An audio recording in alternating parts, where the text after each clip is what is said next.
If you could escape the pull of Earth and rise above the stars, you'd see our galaxy, the Milky Way, stretched out like a glowing pinwheel in space.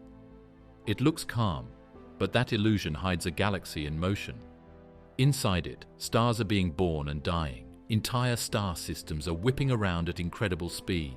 Giant clouds of gas are drifting, collapsing, igniting, and at its heart lies a beast of epic proportions. Only recently have we started to understand what the Milky Way really is like.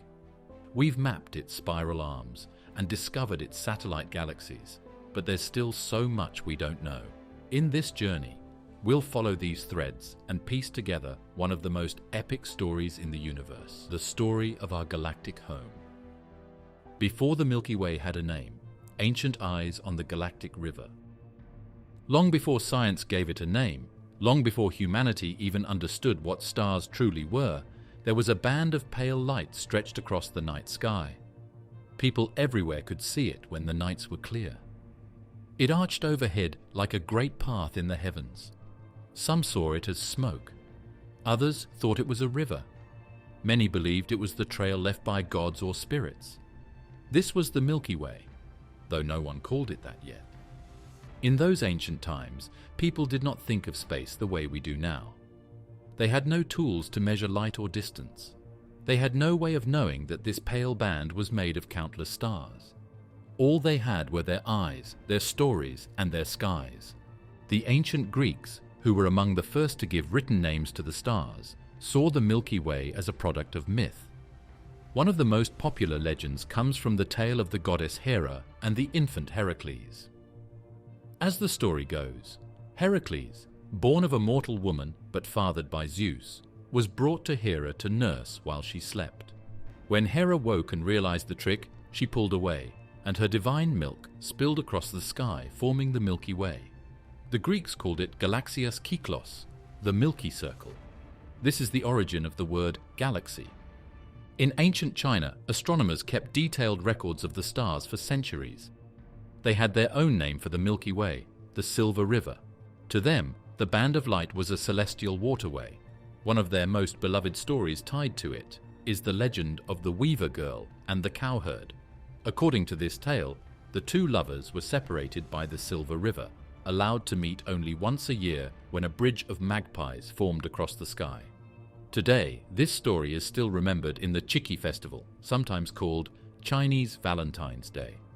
The stars representing the lovers, Vega and Altair, still shine across the Milky Way, their positions in the sky changing with the seasons.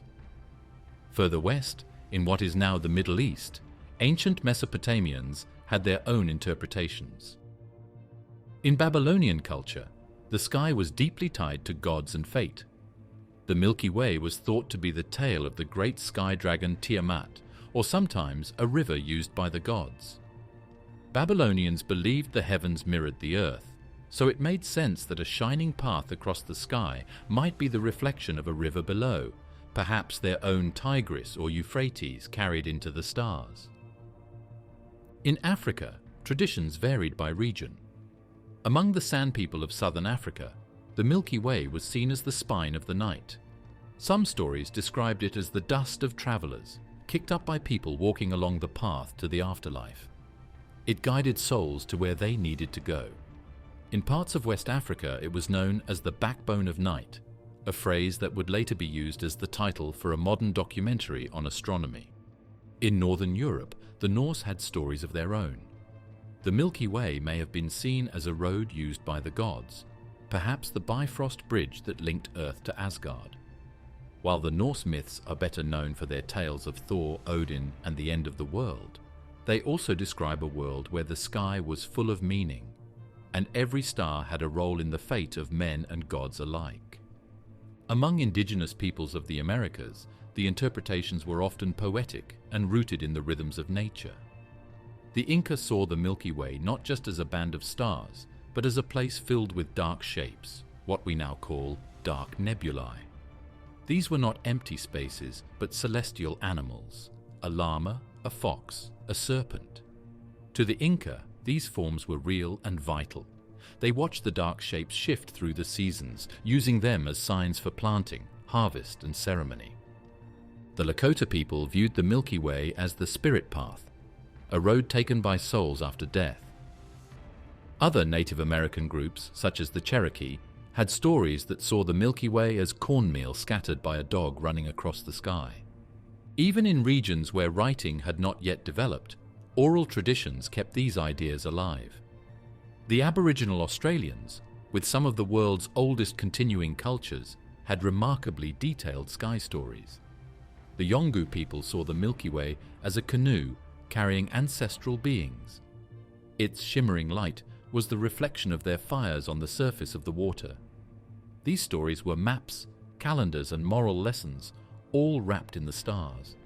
Without telescopes or science, people still knew the Milky Way mattered.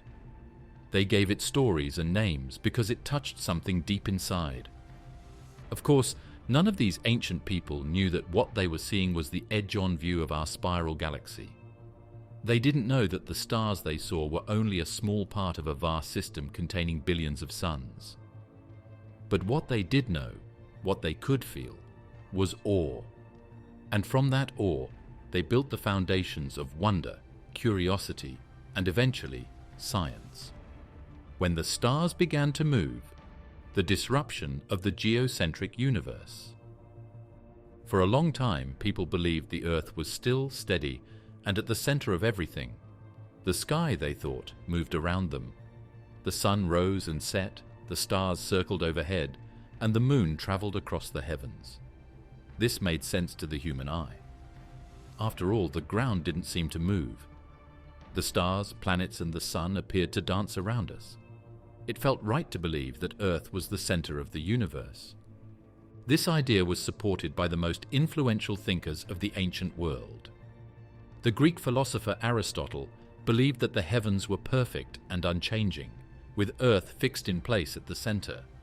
Later, the astronomer Ptolemy built a detailed model of this geocentric system.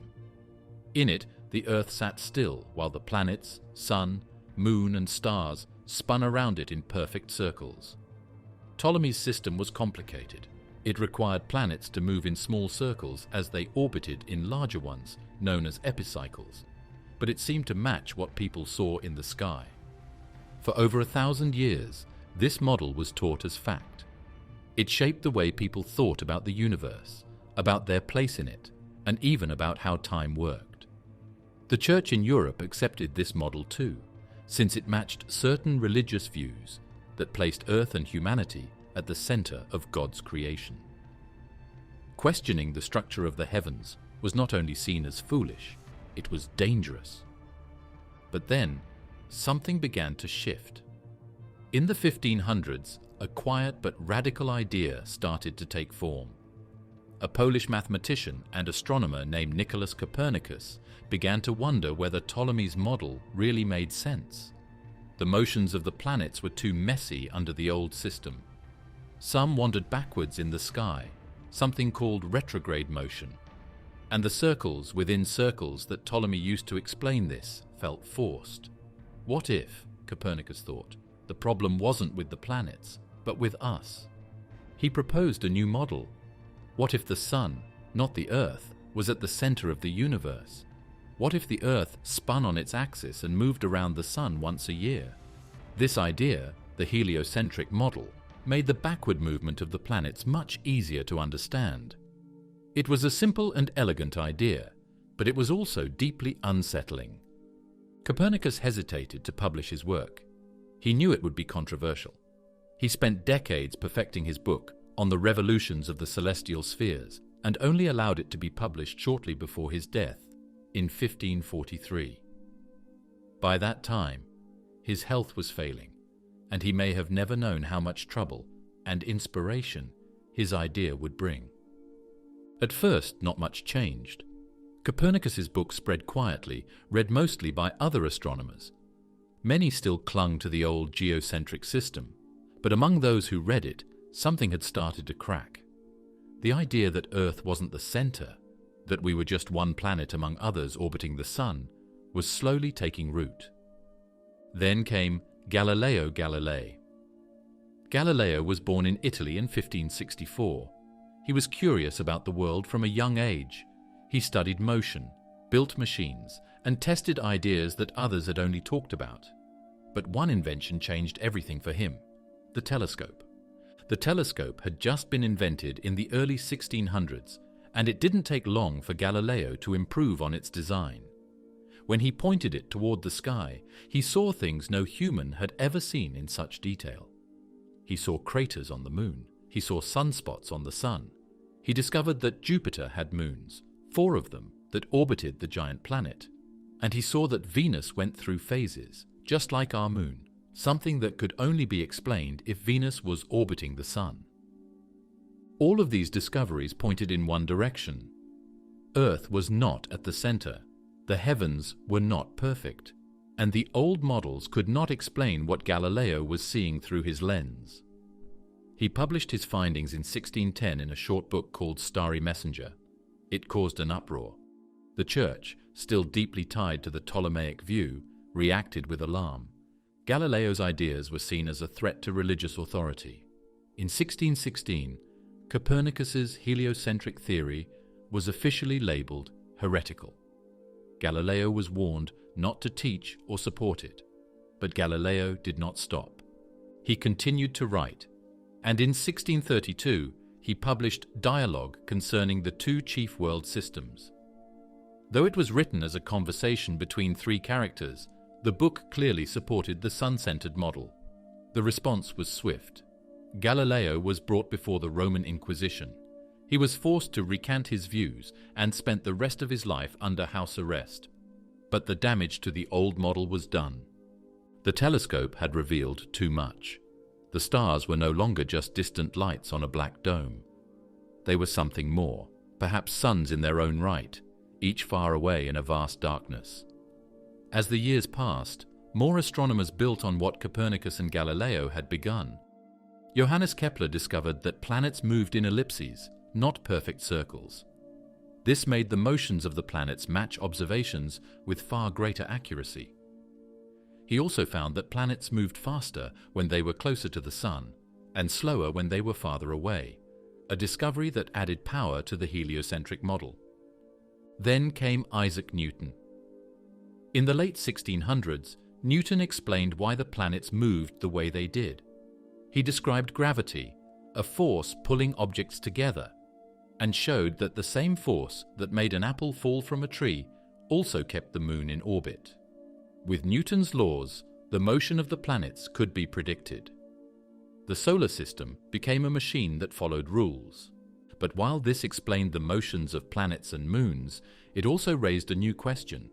If the Earth was not the center, and the Sun was just one star, what were all those other stars in the sky? Through the 1700s and 1800s, telescopes improved. Astronomers began to see that the sky was filled with stars too faint for the naked eye. Some clusters looked cloudy. These were called nebulae. Some of these, it would turn out, were not clouds at all, but vast collections of stars far beyond our own solar system. Slowly, the idea of the universe began to stretch. The Earth moved around the Sun. The Sun was just one of many stars. The stars might be part of a larger system too, a system we would one day call the Milky Way galaxy. For thousands of years, people had looked up and believed that all of it moved around them. That belief shaped entire civilizations. But through patient study, new tools, and the courage to question what had always been accepted, the old universe began to fall away. In its place, a larger, more complex and more awe-inspiring universe was being revealed. One in which Earth was not the center, but part of something much greater, still waiting to be understood. From smear to spiral, how radio waves and infrared unveiled our galaxy's shape. Even when telescopes showed that the Milky Way's glow came from stars, millions and millions of them, a bigger question: what was the shape of it all? What was the true form of the galaxy we lived in? That turned out to be a very hard question to answer. The biggest problem was our location. We are inside the Milky Way, buried deep within one of its arms. It's like trying to figure out the shape of a forest while standing among the trees. You can see trunks and branches around you, but the full pattern, the whole forest, is hidden. There was another problem too. Between the stars are thick clouds of gas and dust. These clouds block visible light. So even if a distant part of the galaxy was out there, shining brightly, much of that light never made it to Earth. It was hidden behind the dark curtains of the Milky Way's dusty lanes. For years, this made progress slow. Early astronomers counted stars and tried to map the sky, hoping to figure out where the galaxy was thickest or brightest. In the late 1700s, astronomer William Herschel attempted just that. He made rough star maps and proposed that the galaxy might be shaped like a flattened disk. But without a way to see through the dust, his map was more of a guess than a true picture. Everything changed when scientists learned to look beyond visible light. Light comes in many forms, not just the kind our eyes can detect. There are wavelengths that are shorter, like ultraviolet and X-rays, and ones that are longer, like infrared and radio waves. These longer wavelengths have a special ability. They can pass through dust. Infrared light is close to visible light, just beyond the red end of the spectrum. It comes from warm objects, like stars hidden behind thick clouds. Radio waves are even longer. They can travel through thick clouds of gas and dust, almost without being disturbed at all. These invisible signals held the key to uncovering the Milky Way's true shape. In the mid-20th century, a new kind of astronomy was born, radio astronomy. It didn't use glass lenses or mirrors. Instead, it used giant metal dishes to collect faint radio signals coming from space. One of the first big discoveries came from looking at the hydrogen atom. Hydrogen is the most common element in the universe. In deep space, most of the gas between stars is made of it. When hydrogen atoms flip their internal spin, they release a radio wave with a very specific wavelength, 21 centimeters long. This signal, though incredibly faint, can be picked up by radio telescopes. In the 1950s, astronomers started using this hydrogen signal to map the Milky Way.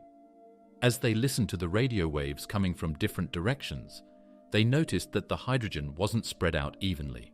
It was gathered in long, curved paths, structures that wrapped around the center of the galaxy. These were spiral arms. It was one of the first clear signs that the Milky Way was a spiral galaxy. Instead of a smooth, round cloud of stars, it had a structure, arms that curled outward from a dense central region. Infrared telescopes were the next big step. In the 1980s and 1990s, NASA launched missions like the Infrared Astronomical Satellite, or IRAS, and later the Spitzer Space Telescope.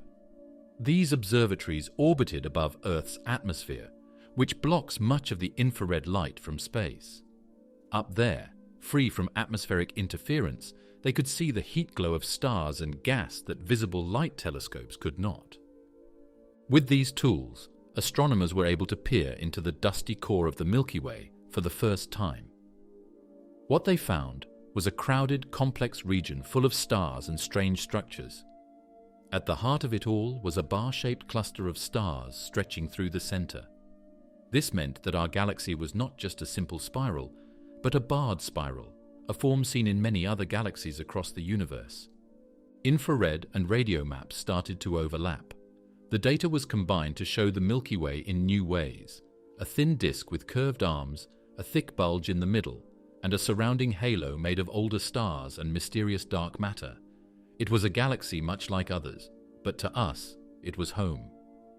Still, even with this new understanding, mapping the Milky Way remained difficult. Unlike distant galaxies that we can see as whole objects in the sky, we can't look at our galaxy from the outside. Every map of the Milky Way is a reconstruction, pieced together from signals coming in from all directions. To make these maps, astronomers use another tool, Doppler shifts. Just like the sound of a passing train changes pitch as it moves, light and radio waves also shift, depending on whether the source is moving toward or away from us. By measuring the shift in the 21-centimeter hydrogen line, scientists can figure out how gas clouds in the galaxy are moving. These movements help reveal where the spiral arms are and how they rotate. All of this work has painted a clearer picture of the Milky Way.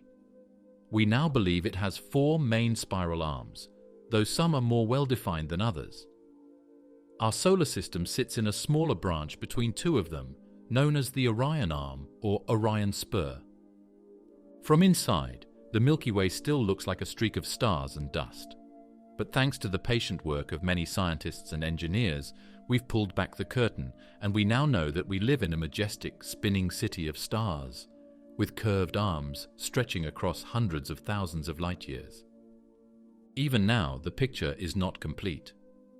Parts of the galaxy remain unmapped, hidden behind thicker clouds or confused by overlapping signals.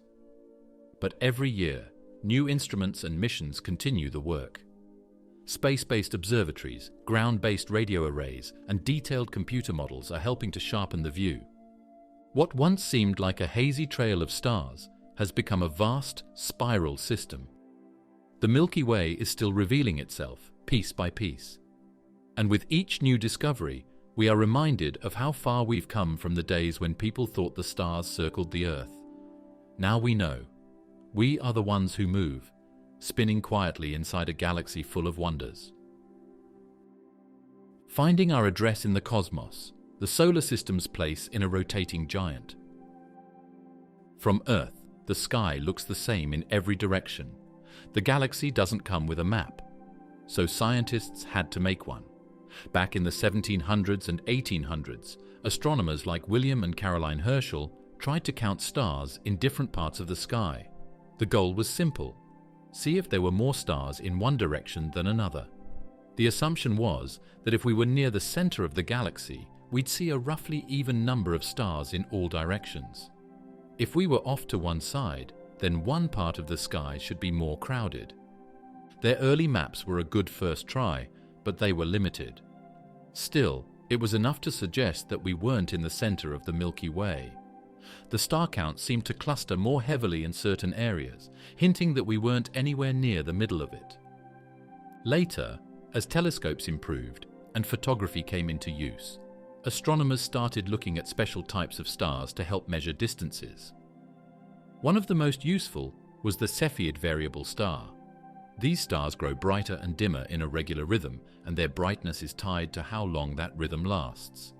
By measuring the time between their pulses, astronomers could figure out how bright the star really was, and then, by comparing that to how bright it looked from Earth, they could calculate how far away it must be. In the early 20th century, this method helped unlock the scale of the Milky Way. It showed that the galaxy stretched far beyond what most had believed, and again, it confirmed that the Sun was not at the center. In fact, we were quite a distance away, tens of thousands of light years from the dense hub of stars and gas in the galactic core. Later studies, using more Cepheid variables and other types of stars, showed that the solar system sits about 26,000 light years from the center of the Milky Way. That's roughly halfway out, from the center to the outer edge of the disk, which stretches to about 100,000 light-years across. But knowing our distance from the center was only part of the puzzle. Scientists also wanted to know what part of the galaxy we were in. The Milky Way, after all, has arms, spiral arms filled with stars, gas, dust, and new star formation. These arms wind outward from the center, wrapping around the galaxy like the arms of a pinwheel. Our solar system doesn't sit right on one of the big main arms. Instead, it lies in the Orion Arm, which is a short, narrow bridge of stars that runs between two of the larger spiral arms, the Sagittarius Arm and the Perseus Arm. It's not a major highway of star formation, but it's still home to millions of stars, including our Sun. The Milky Way is not still. It spins. Everything inside it, including our solar system, moves. Stars orbit the galactic center the way planets orbit the Sun, though on a much grander scale. Our Sun, along with the planets that follow it, makes a full loop around the galaxy about once every 230 million years. This movement is called the galactic orbit, and our speed is about 828,000 kilometers per hour, or roughly 514,000 miles per hour. That motion is so smooth and constant that we can't feel it. But by measuring the light from stars and how it shifts, we can detect how fast things are moving. This is done using the Doppler effect. By looking at the motion of stars and gas clouds in different parts of the Milky Way, scientists saw that the galaxy rotated in a very particular way. The speed of rotation didn't drop off the way it should have if only visible matter were involved. This led to the idea that dark matter must be helping hold the galaxy together. But in addition to that major discovery, the rotation models also helped pin down our exact position. They showed how our solar system moves along its galactic path and how it fits into the larger structure of the spiral arms.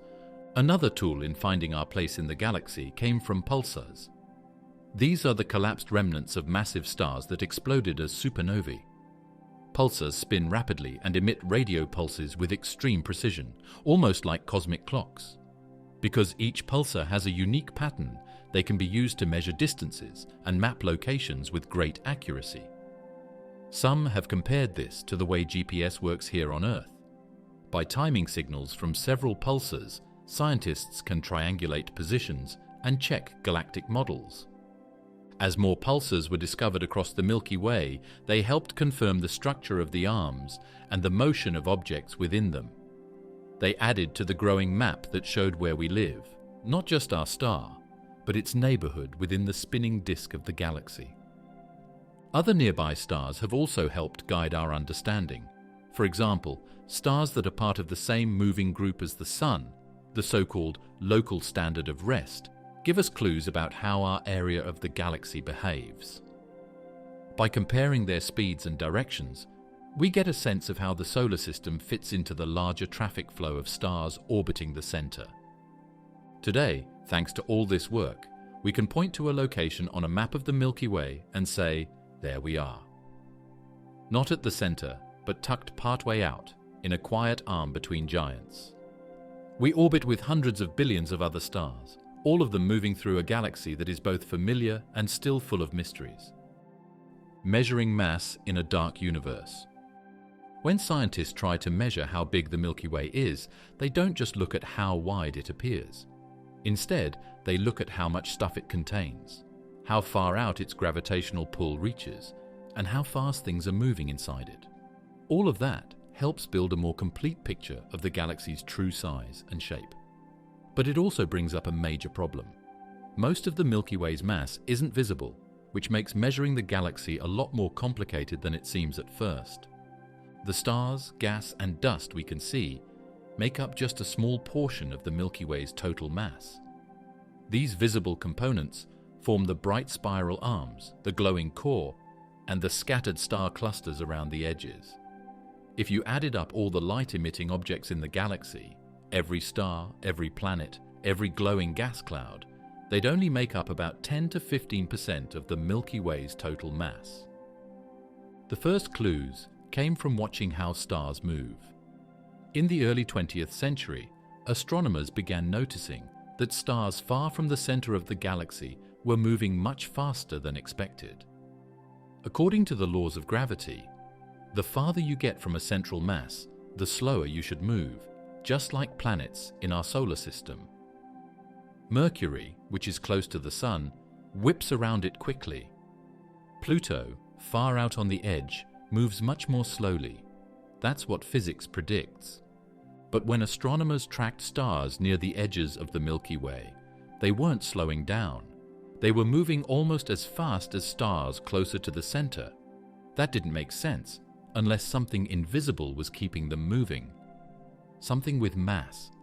Something that added extra gravity, holding the stars in place and speeding up their orbits. That something was called dark matter. Dark matter is the best explanation we have for a long list of strange observations, not just in our galaxy, but in many others too. It doesn't interact with light, so it can't be seen directly, but it does interact with gravity. That's how we know it's there. And in the Milky Way, it seems to form a vast halo that stretches far beyond the visible edge of the galaxy's disk. This dark matter halo might reach out more than 300,000 light-years from the center, wrapping around the galaxy like an invisible shell. This changes how we think about the size of the Milky Way. If we only count the part that glows, we get the classic number, about 100,000 light-years across. But if we include the dark matter halo, the galaxy is much larger. Its true gravitational size could be 3 times that or more. It depends on where you draw the line, how far out the Milky Way's gravity still holds onto objects and satellites. The Milky Way has many smaller satellite galaxies orbiting it, tiny systems of stars that cling to the galaxy's outer edges. The most famous are the large and small Magellanic clouds, but there are many more, including some that are barely more than smudges of stars. These dwarf galaxies stay in orbit because of the Milky Way's gravitational pull. If the galaxy had less mass, they would drift away. The fact that they stay so tightly bound is one more clue that there's a huge invisible mass holding them in place. Measuring that mass is a pretty difficult task. You can't put the Milky Way on a scale. Instead, scientists use motion to estimate mass. The speed at which stars orbit the galaxy tells us how much gravity is acting on them. Faster speeds mean more mass. By mapping the rotation of stars at different distances from the center, astronomers can build a model of how mass is distributed throughout the galaxy. These models include both visible and dark matter. But the Milky Way isn't a simple, flat object with evenly spaced stars. It has clumps, gaps, arms, and clouds. It has a central bulge of older stars, with a halo that isn't perfectly round. And the dark matter doesn't clump the same way normal matter does. It spreads out more evenly, forming a smooth background structure that holds everything together.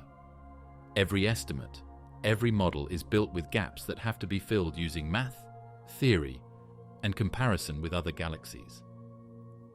Despite these challenges, astronomers have come up with a rough estimate of the Milky Way's total mass. Current models suggest it holds about 1 to 1.5 trillion times the mass of our Sun. But only about 100 to 200 billion of those suns are real stars. The rest of the mass, roughly 85 to 90%, is dark matter. That's an enormous amount of hidden material, shaping everything we see and do within the galaxy. This dark foundation also affects how the galaxy interacts with its neighbors. The Milky Way and the Andromeda galaxy are the 2 largest members of a group of galaxies known as the Local Group, and they're on a collision course. In about 4 billion years, the 2 galaxies will begin to merge. The outcome of that collision, how fast it happens, how violent it is, what kind of galaxy emerges afterward, depends heavily on how much dark matter each one contains. Even now, the dark matter halos of the Milky Way and Andromeda may already be brushing against each other. That's how large and far-reaching they are. Long before the visible parts of the galaxies meet, their invisible components could already be influencing each other's motions. Not just a flat disk, the bulge, warp, and vertical flares of the Milky Way. If you imagine the Milky Way from the side, you might picture a flat spiral, like a cosmic pancake. For many years, that was how people thought of it. But as we've looked closer, through radio maps, space telescopes, and star surveys, that simple shape has started to come apart. The Milky Way bulges. Its edges rise and fall like ripples in a pond. And these odd shapes tell a deeper story about how our galaxy was born, how it lives, and how it may someday die. The most obvious bump in the Milky Way is the central bulge. From our position out in one of the spiral arms, we can't see the bulge with visible light because of all the dust in the way, but using infrared and radio waves, scientists have peered through the haze. What they found wasn't a perfect sphere or a simple ball of stars. Instead, the bulge is stretched. It forms a kind of bar, a long structure that cuts through the middle of the galaxy like a cosmic backbone. This bar shape is common in spiral galaxies. It's thought to form from the rotation of the inner disk, where stars and gas move in such a way that they begin to bunch up and stretch out. Gravity pulls on them, and over time, the center of the galaxy becomes not just thicker, but elongated. That bar then pushes gas inward, fueling new stars and feeding the black hole at the core.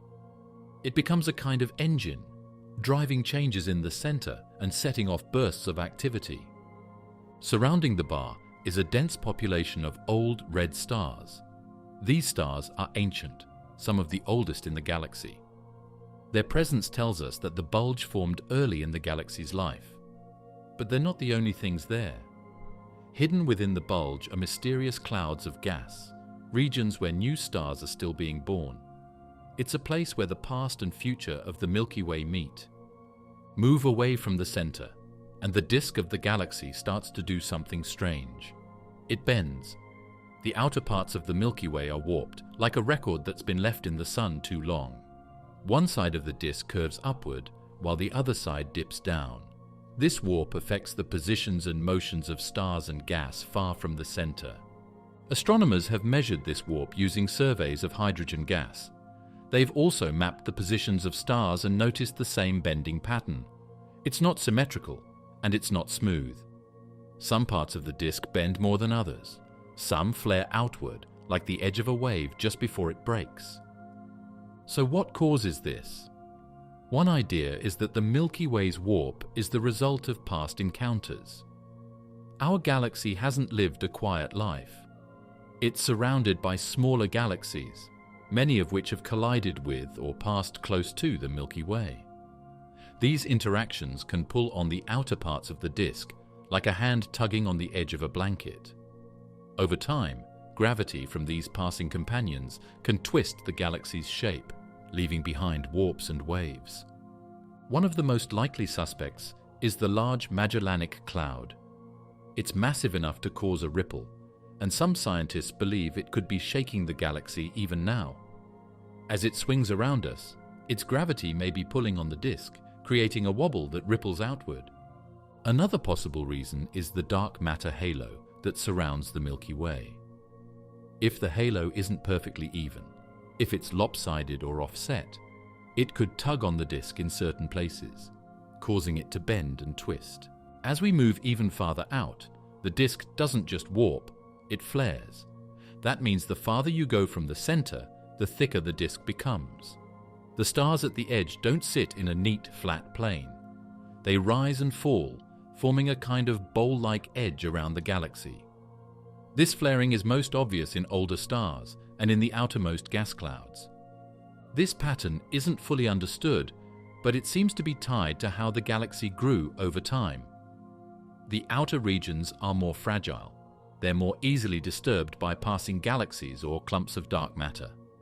These interactions can heat up the stars and gas, lifting them out of the disk and spreading them vertically.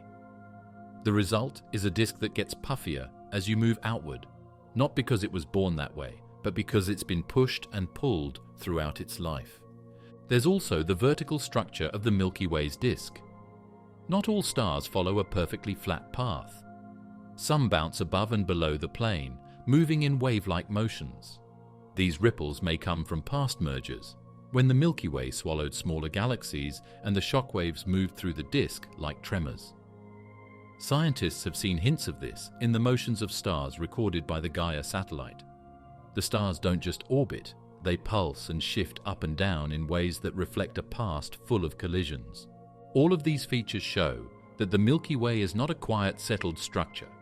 It's alive with motion. Its shape is not frozen in time. Instead, it continues to change, pulled by the forces around it and shaped by the history it carries. These features help us understand how galaxies grow.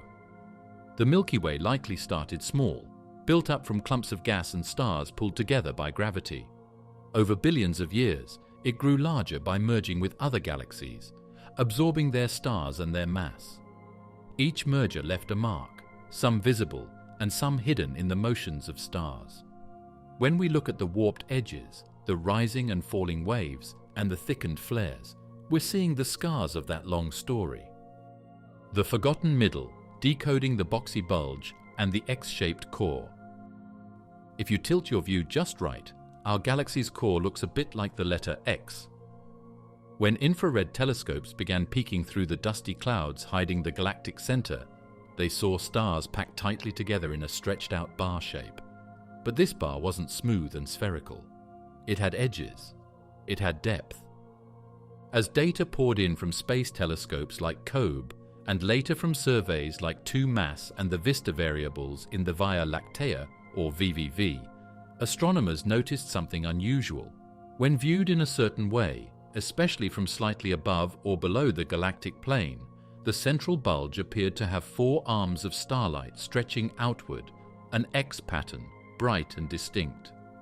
Unlike the spiral arms, where stars orbit in more orderly paths, the stars in the bulge follow more complicated routes. Many of them are trapped in elongated orbits that swing back and forth along the length of the bar. These orbits don't line up neatly like spinning disks. They twist and tilt. Some of them move in ways that push stars upward and downward, giving the bulge its boxy or even peanut-like appearance when viewed from the side. This type of structure isn't unique to the Milky Way. Other galaxies also show similar bulges, often described as boxy or X-shaped. And astronomers who simulate the growth of galaxies using computers often see this same shape appear, especially when the galaxy has a strong central bar. Bars form when the stars and gas in the inner regions start moving in ways that stretch out their paths. The bar itself may help shape the bulge. Stars get trapped in the bar's gravitational pull, and their orbits become more complex. Some of those stars get lifted out of the plane of the galaxy, creating the vertical arms of the X-shaped bulge. This process is called bar buckling. Imagine the central bar as a flexible beam. At first, it stays flat, but as it grows stronger and heavier with stars, it can become unstable. The middle of the bar may sag or puff upward, while the ends stay closer to the plane. This creates a boxy or peanut-shaped bulge, a kind of bulge that curves out above and below the rest of the galaxy. This structure likely didn't form through collisions or mergers, as some galactic bulges do. In other galaxies, the central bulge may be a remnant of ancient galaxy smash-ups. But in the Milky Way, this bulge seems to have grown more gently, from the inside out. It formed from the disk itself, through the movement of stars responding to the bar's gravity over billions of years. The stars in this bulge are mostly red giants, some of whom may be more than 10 billion years old. By studying their motions, how fast they orbit, how high they rise above the plane, astronomers can piece together the shape of the bulge without needing to see it directly. It's like watching a crowd of people from far away and guessing the shape of the road they're walking on. Some astronomers even think there may be more than one bar, a smaller inner bar, nestled within the larger one. This idea is still debated, but if it's true, it would make the Milky Way even more complex. 2 bars would mean even more mixing of stars and gas, more dynamic changes in the center, and possibly more fuel feeding the supermassive black hole at the core. Speaking of the black hole, called Sagittarius A star, it sits right in the middle of all this. The crowded bulge and bar help drive gas toward the center, and that gas may occasionally fall into the black hole, causing flares or outbursts. While Sagittarius A star is quiet today, there's evidence it was more active in the past, and the structure around it likely played a role in that activity. Threads of creation, mapping the spiral arms and their star-forming clouds. The spiral arms are filled with clouds of gas and dust. These clouds are cold and thick, and inside them, new stars are forming all the time. Some of the brightest, youngest stars in the galaxy are found in these arms. They shine hot and blue and live fast. Many of them don't last long, at least by cosmic standards, but they mark the arms like beacons, showing us where star formation is most active. So far, we know that the Milky Way has at least 4 major spiral arms. They are named the Norma arm, the Scutum Centaurus arm, the Sagittarius arm, and the Perseus arm. Our solar system lies between 2 arms, in the Orion spur. From this position, we don't get a straight view of any single arm. We have to look sideways, collecting data and stitching it together to make sense of the larger shape. The spiral arms are not fixed structures. They're not made of the same stars and clouds all the time. Instead, they are more like traffic jams in space. As stars and gas orbit the galaxy, they pass through these regions where gravity has bunched things up. The arms move more slowly than the stars themselves, so stars and clouds enter the arm, get compressed, and then move out again. much like cars flowing into and out of a busy highway. This compression is important. When clouds of gas enter a spiral arm, they often get squeezed. That squeezing can make the clouds collapse under their own gravity, forming clumps that grow hotter and denser. Eventually, some of these clumps reach the point where nuclear fusion begins, and a new star is born. That's why the spiral arms shine so brightly in some wavelengths. They are packed with newborn stars, glowing blue and white against the darkness. Massive stars burn their fuel quickly and explode as supernovae after only a few million years. But while they last, they pour out light and energy, lighting up the regions around them and carving holes in the gas clouds with their powerful winds. These changes help shape the spiral arms further, creating bubbles and waves inside the arms that affect future generations of stars. Star-forming regions inside the arms often contain more than just gas. They are also rich in molecules, things like carbon monoxide and ammonia. These molecules can only exist in very cold, dense environments. By studying their radio signals, astronomers can pinpoint exactly where these thick clouds are, and even estimate how likely it is that stars are forming inside them. Some regions, like the W51 complex in the Sagittarius arm, are among the most active star nurseries in the entire galaxy.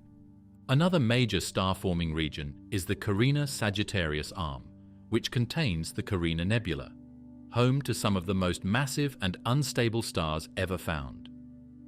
There's also the Cygnus X complex in the outer parts of the Orion Spur, and the well-known Orion Nebula itself, which lies just a few hundred light-years from us and gives us a local view of how star birth looks up close.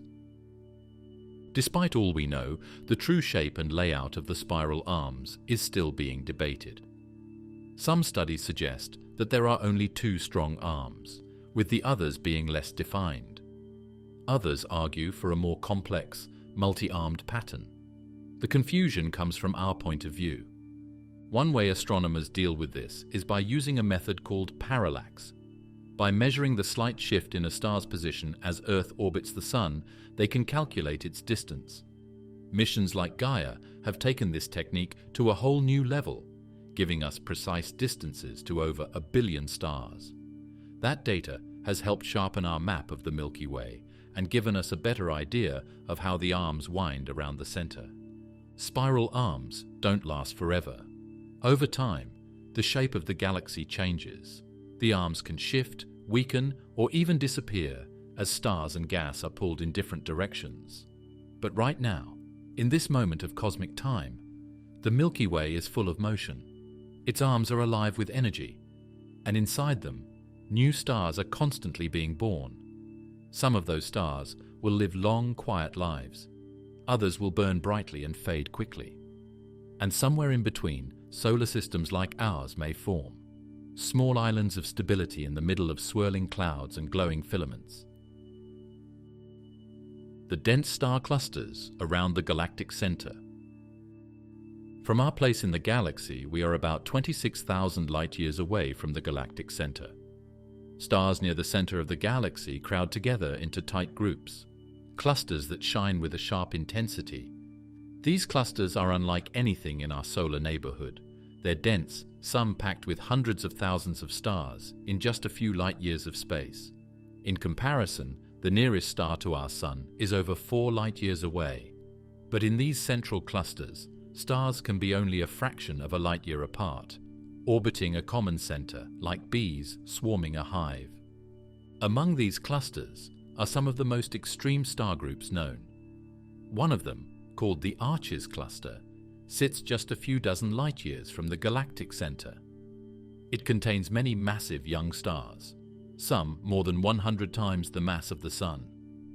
These stars produce fierce stellar winds and pour out ultraviolet radiation, shaping the surrounding gas.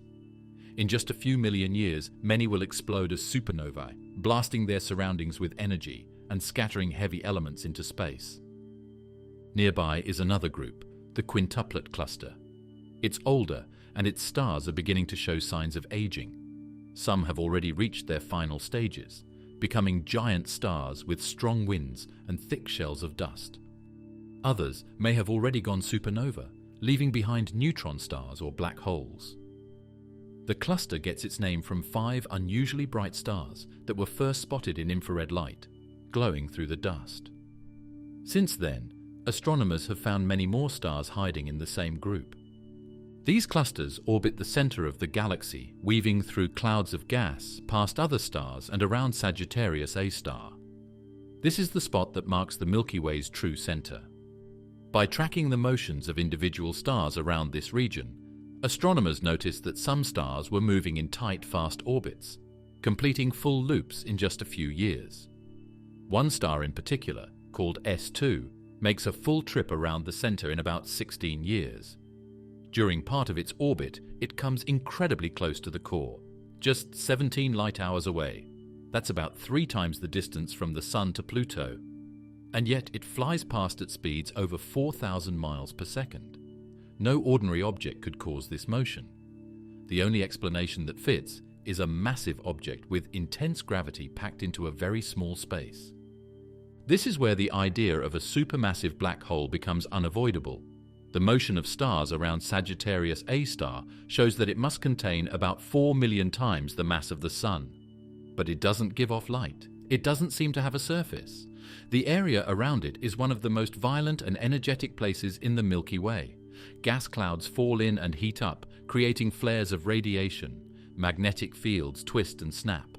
Stars nearby are constantly being pushed and pulled by each other's gravity and by the massive force at the center.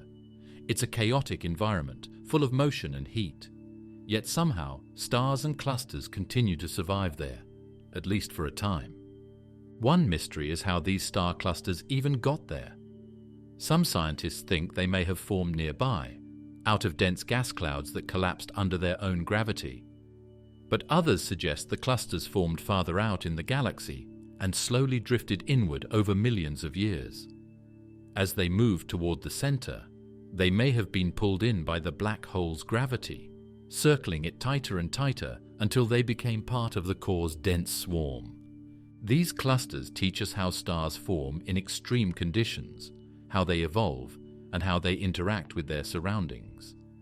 And by watching their orbits, we can test our understanding of gravity, especially near the edge of a supermassive black hole. New instruments have opened up this region like never before. The Very Large Telescope in Chile, using adaptive optics to cancel out Earth's blurry atmosphere, has tracked individual stars with high precision. The Gravity instrument, attached to the same observatory, has measured the wobble of starlight as it swings past the black hole, revealing the subtle effects of Einstein's theory of general relativity. Even space telescopes have joined the search. The Chandra X-ray Observatory has spotted flares and outbursts from the gas near Sagittarius A star, showing that the black hole sometimes gobbles up small clumps of matter, causing it to briefly brighten. NASA's James Webb Space Telescope has also used its powerful infrared vision to cut through the dust and reveal faint stars and structures we've never seen before. Sagittarius A star, the sleeping giant that occasionally roars. Sagittarius A star got its name from the area of the sky it sits in, the constellation Sagittarius. The A refers to the first bright radio source found in that spot. The asterisk or star came later, added by astronomers to mark it as something unusual. But for a long time, no one knew exactly what it was. It was just a bright spot in radio waves, sitting in the middle of the galaxy, hidden behind thick clouds of dust and gas. This black hole doesn't behave like the ones you might see in science fiction. It doesn't pull everything around it into a spinning death spiral. In fact, it's surprisingly quiet. It just sits there, not doing very much, at least not on human timescales. That's why scientists often call it quiescent or sleeping, but it's not completely inactive. Every so often, something gets too close. It might be a small gas cloud drifting through the galactic center. It might be a piece of dust or the leftovers of a dead star. When this material falls towards Sagittarius A star, it gets caught in the black hole's powerful gravitational grip. As it spirals inward, it gets squeezed and heated. The gas begins to glow, first in X-rays, then in infrared, and sometimes in radio waves. The black hole suddenly lit up in infrared light, growing over 75 times brighter than usual for a short period. Then, it dimmed again. No one knows exactly what caused that burst, but it may have been a clump of matter that got pulled apart and swallowed. These flares don't happen often, but when they do, they tell us the black hole is still very capable of pulling in and destroying matter. Sometimes we can even see signs of past activity. When we look at the sky in gamma rays, a type of extremely high-energy radiation, we see two giant bubbles stretching above and below the center of the Milky Way. These are known as the Fermi bubbles. Each bubble spans about 25,000 light-years, and they seem to have been formed by an enormous burst of energy from the center of the galaxy sometime in the past. Scientists believe these bubbles may be evidence that Sagittarius A star was once much more active than it is today. It might have shot out powerful jets, like the black holes we see in other galaxies. If that's true, then the sleeping giant we see now was once wide awake. Even today, Sagittarius A star still shows signs that it's not entirely at rest. Using the Chandra X-ray Observatory, scientists have caught smaller flares happening about once a day. They're brief, lasting just a few minutes to a few hours, but they remind us that the black hole is always watching. It's like a volcano that sleeps most of the time, but occasionally sends up a warning puff of smoke. Another way we study Sagittarius A star is by looking at how its gravity bends light. When stars pass behind it, their light takes a longer path, curving around the black hole's mass. This gravitational lensing effect was predicted by Einstein's theory of general relativity. And now, with tools like the gravity instrument in Chile, we can actually measure these tiny changes. In 2022, the Event Horizon Telescope team released an image that gave us our first look at the shadow of Sagittarius A star. This isn't a photo in the usual sense.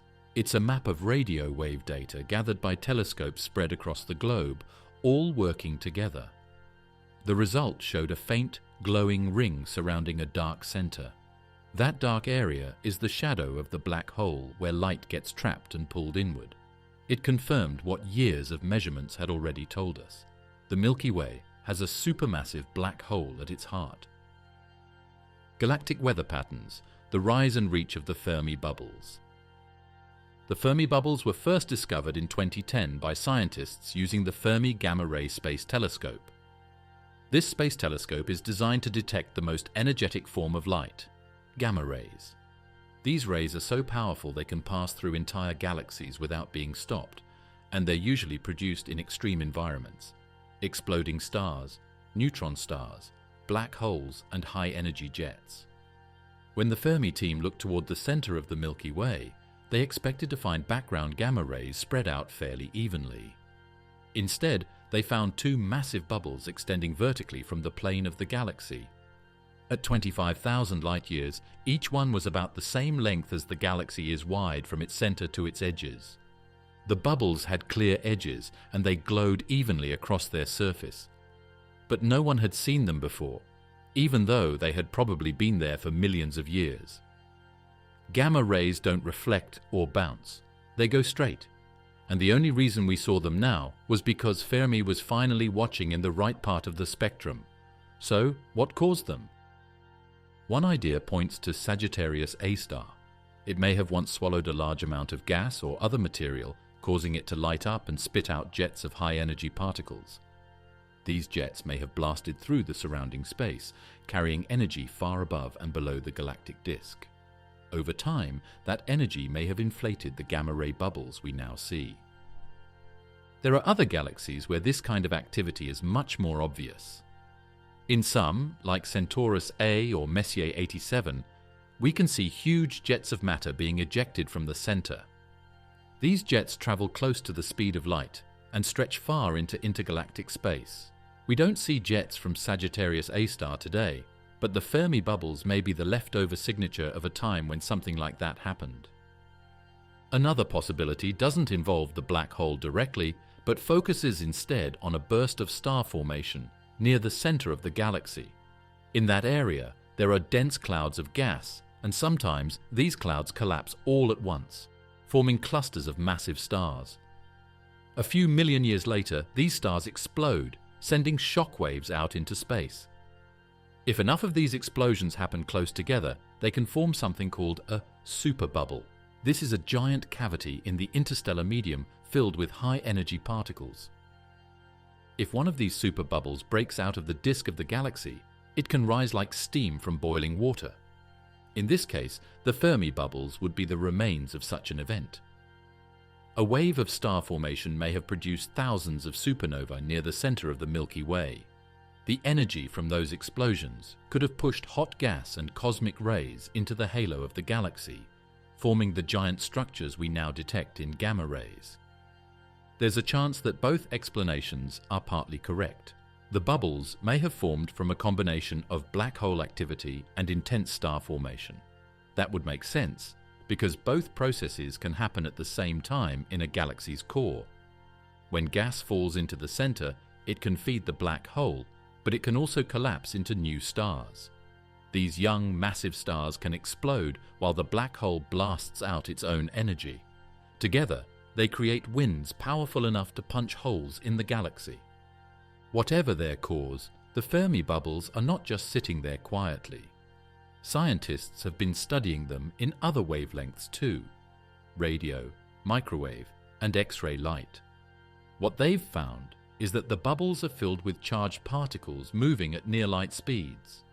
These particles are called cosmic rays, and they're some of the most energetic things in the universe. They're also dangerous. On Earth, we're protected from most cosmic rays by our atmosphere and magnetic field.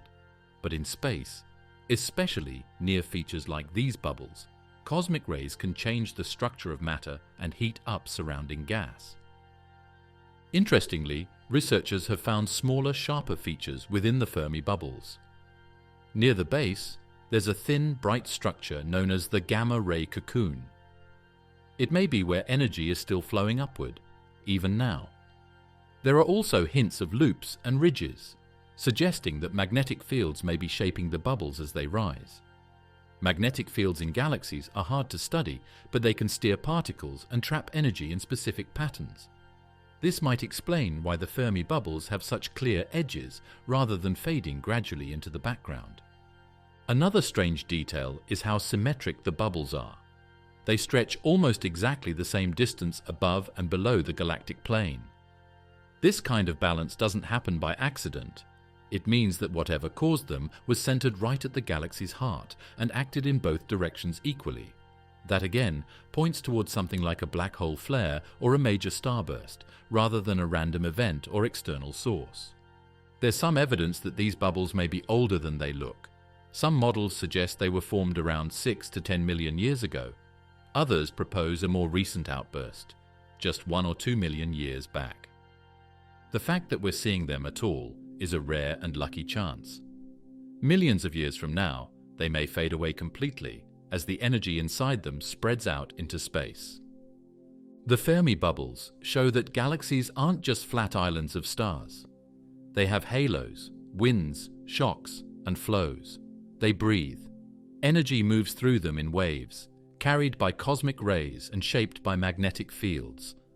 The bubbles are just one sign of this larger process, what some scientists now call galactic weather. This weather can shape how stars form, how gas moves, and even how the galaxy changes over time. The Milky Way's magnetic skeleton. If you could look at the Milky Way not in light, but in invisible threads of force, you'd see something very different from the familiar shape of spiral arms and glowing stars. Instead of bright clusters or colorful gas clouds, you'd see long, invisible lines stretched across the galaxy, twisting, turning, sometimes ordered, sometimes chaotic. These are the magnetic fields of the Milky Way. We can't see them with our eyes, but they're there, guiding particles through space and shaping the paths of energy. Though magnetic fields are often ignored in galaxy maps or models, they play a quiet but important role in how the Milky Way works. Magnetic fields in space are the result of charged particles moving through space.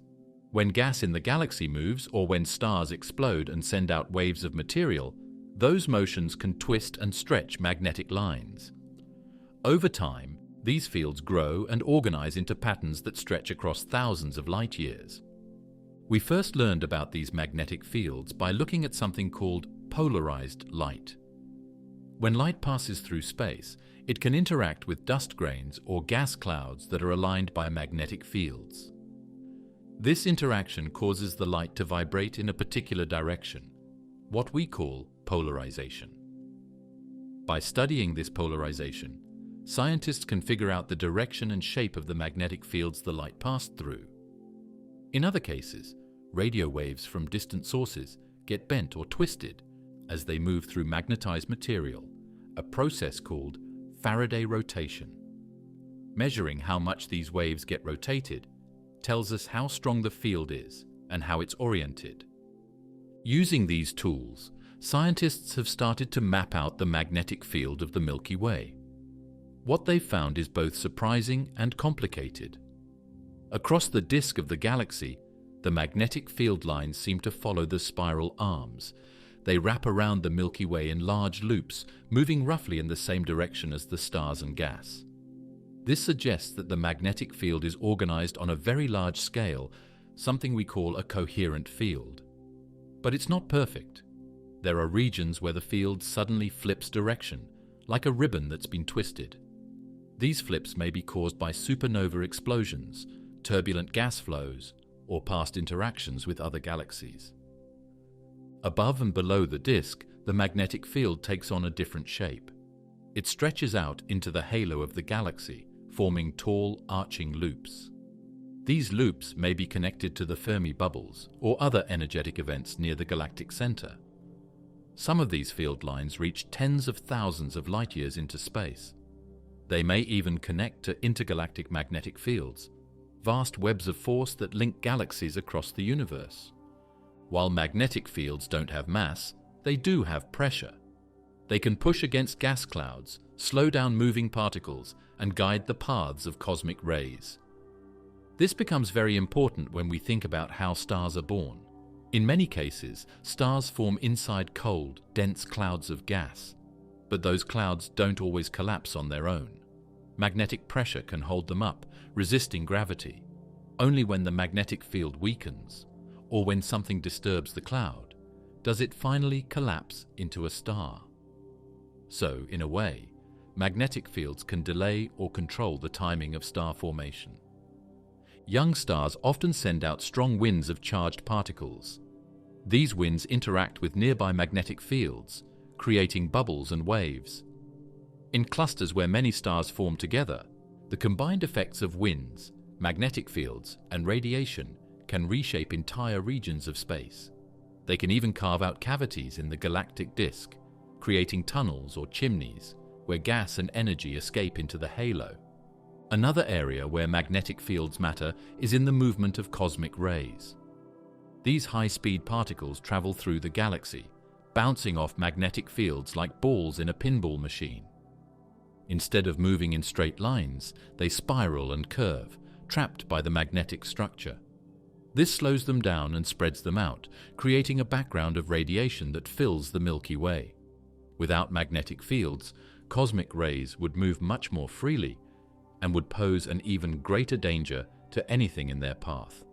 The structure of spiral arms may be influenced by magnetic fields as well. Some studies suggest that the magnetic pressure in certain regions helps keep the gas in place, reinforcing the arm's shape and helping to collect the material that forms new stars. In this way, the magnetic field works like scaffolding, supporting the spiral pattern of the galaxy and keeping it stable over long periods of time. One of the most dramatic signs of magnetic fields in the Milky Way came from a discovery made using radio telescopes. Near the center of the galaxy, scientists found strange, narrow filaments stretching through space. These filaments are long and straight, sometimes running for hundreds of light years, and they shine in radio waves. They seem to be streams of particles trapped inside intense magnetic fields. Some of these filaments line up with the larger magnetic structure, while others stand apart, like isolated threads of energy. Their exact origin is still unclear, but they may be signs of twisting magnetic loops near the galactic center. shaped by the motions of gas, stars, or Sagittarius A star. There is still much we don't know about the full shape of the Milky Way's magnetic field. It's hard to measure directly. It doesn't emit light we can see, and it's affected by everything around it: gas flows, supernovae, galactic rotation, and cosmic radiation. What we do know is that it's complex. In some regions, it's ordered and smooth. In others, it's tangled and chaotic. And it seems to shift over time, like weather patterns in the atmosphere. To study this magnetic weather, scientists are building better models and using more advanced telescopes. Instruments like the Square Kilometre Array and balloon missions in Earth's upper atmosphere are helping us measure polarization and Faraday rotation with much greater detail. These studies could reveal how the magnetic field changes across different parts of the galaxy and how it connects to events in the distant past. Understanding this magnetic backbone of the Milky Way is a key part of understanding how galaxies grow and change. Magnetic fields guide the paths of particles, shape the flow of gas, and influence where stars form. They may also play a role in how galaxies interact with one another, by channeling matter between them or by protecting them from outside forces. The stellar halo and its fossils. A cemetery of cannibalized galaxies. Far beyond the bright spiral arms and the dense star-filled disk of the Milky Way lies a region that is dark and mostly empty. It surrounds the entire galaxy like a ghostly shell. This is the stellar halo. There are no bright clusters here and no thick lanes of gas. Instead, the halo is home to stars that drift slowly through space, scattered like dust around a glowing core. Most of them are very old, much older than our Sun. Some were born in the Milky Way. Others came from far away. They are the remains of ancient galaxies, long since destroyed and absorbed.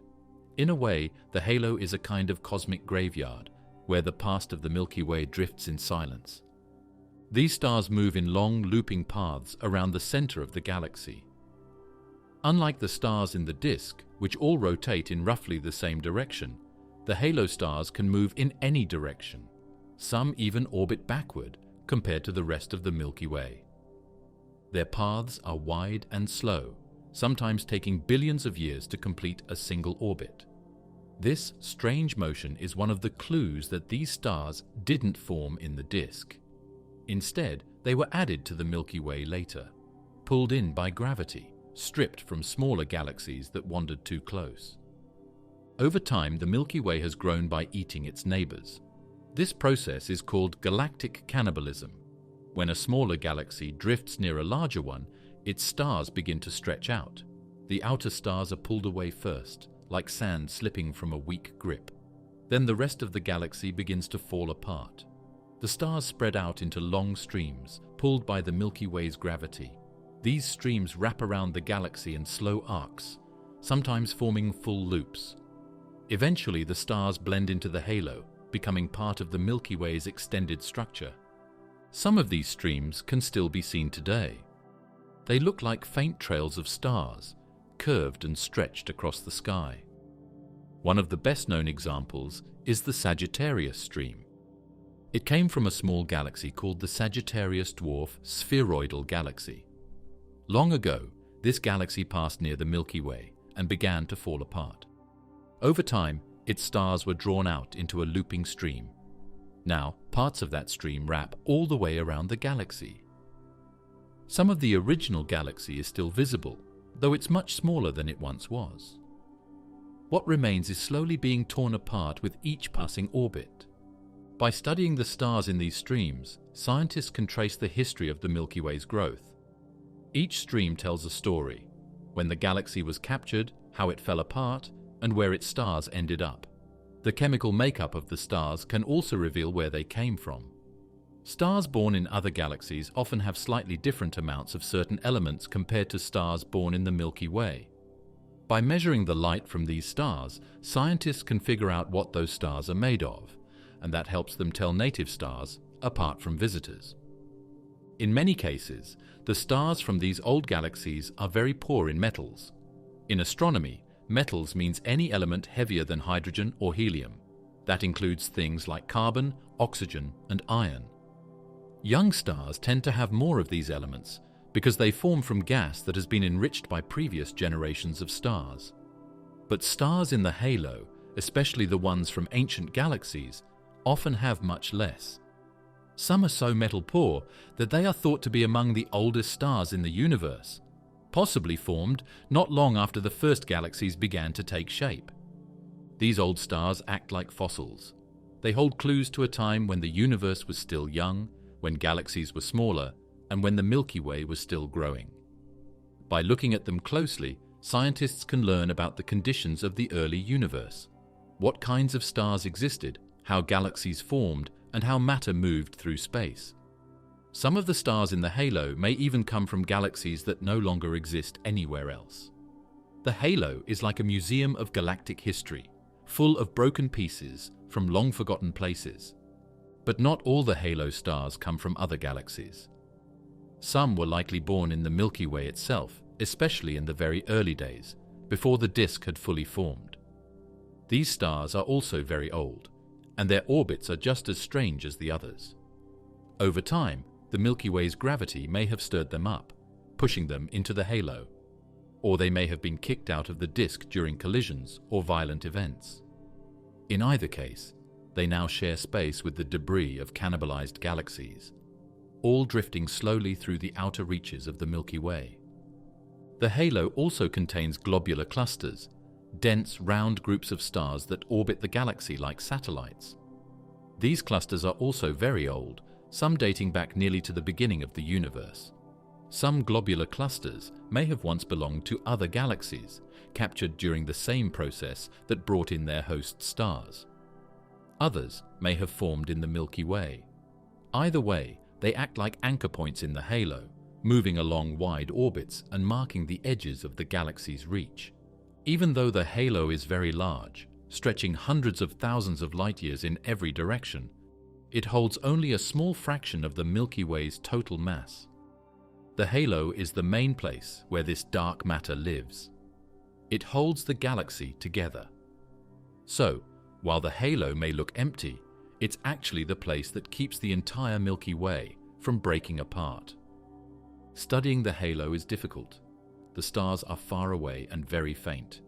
There's also no clear boundary between the disk and the halo. It's a gradual change, but new surveys have started to uncover more of its structure. With better data, scientists have begun to piece together the hidden skeleton of the Milky Way's outer layers.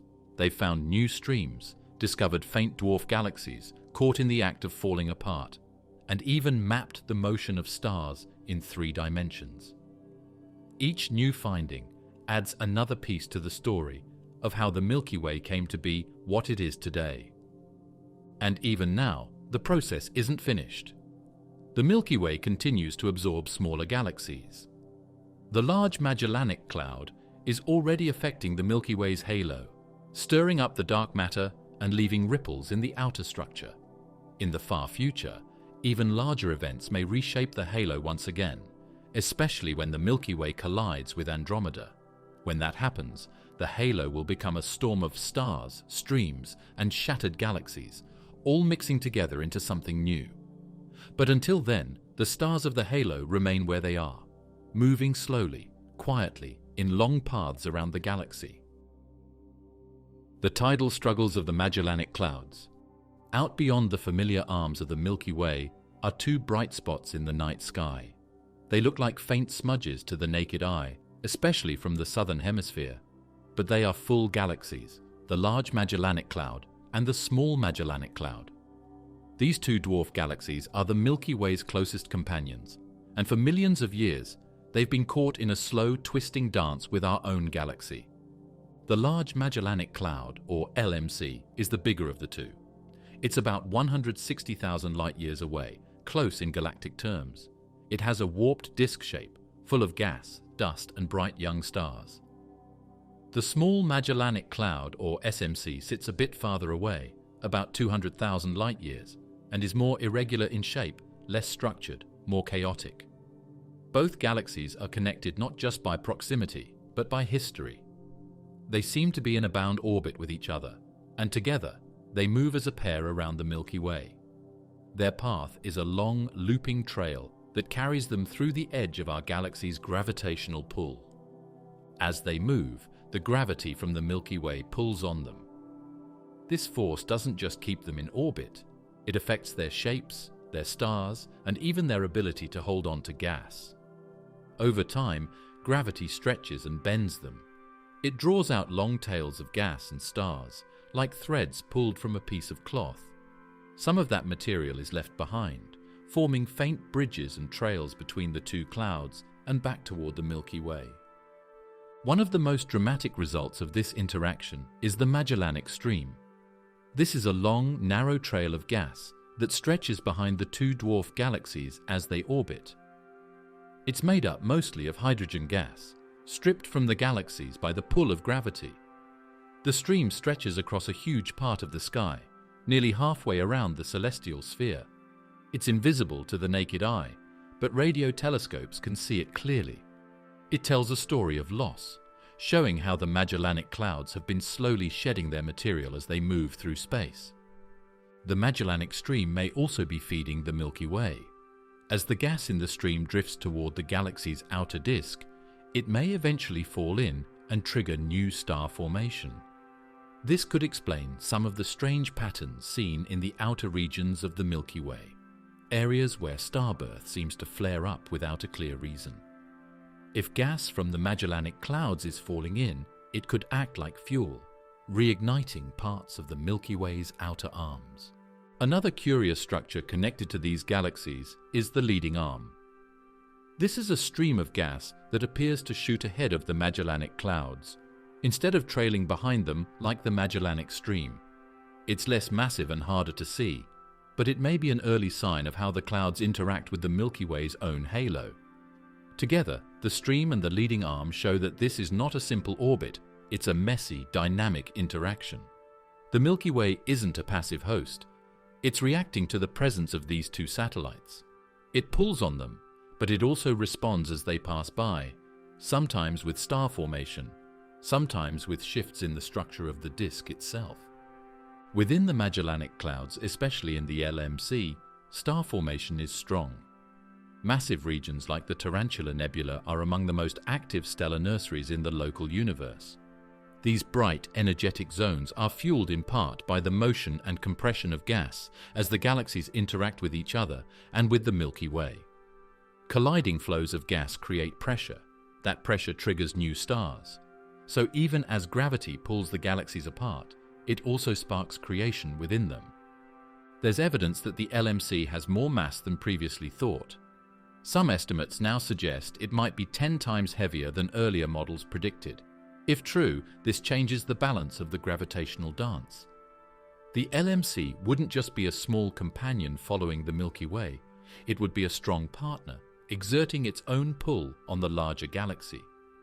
This could explain movements seen in the Milky Way's stars, especially in the outer disk and halo. The gravity from the LMC may be stirring the Milky Way's structure, warping it slightly and shifting the positions of stars. Even the Milky Way's dark matter halo might be feeling the effects. As the LMC moves through this invisible structure, it creates a wake, like a boat moving through water. This wake could be shifting the center of mass of the Milky Way slightly off-center. It might be subtle, but with precise measurements, it's becoming more noticeable. Scientists are beginning to think that the LMC may even be slowing down as it drags along a part of the Milky Way's dark matter halo with it. Some models suggest that the LMC and SMC may not have been orbiting the Milky Way for very long, possibly just 1 or 2 full passes. That means we may be seeing the start of a process, not the end. The galaxies may be falling in for the first time, captured by gravity after spending billions of years in the outer parts of our local group. If that's true, then the trails and streams we see are only the beginning. Over the next few billion years, the Magellanic Clouds could be pulled closer and closer until they're fully absorbed by the Milky Way. That future is hinted at in the stars being left behind. Some streams of stars seem to extend out from the LMC and SMC already, early signs of tidal stripping. These stars are moving slowly into the Milky Way's halo, mixing with other ancient stars from past mergers. In the distant future, the clouds themselves may no longer exist as separate galaxies.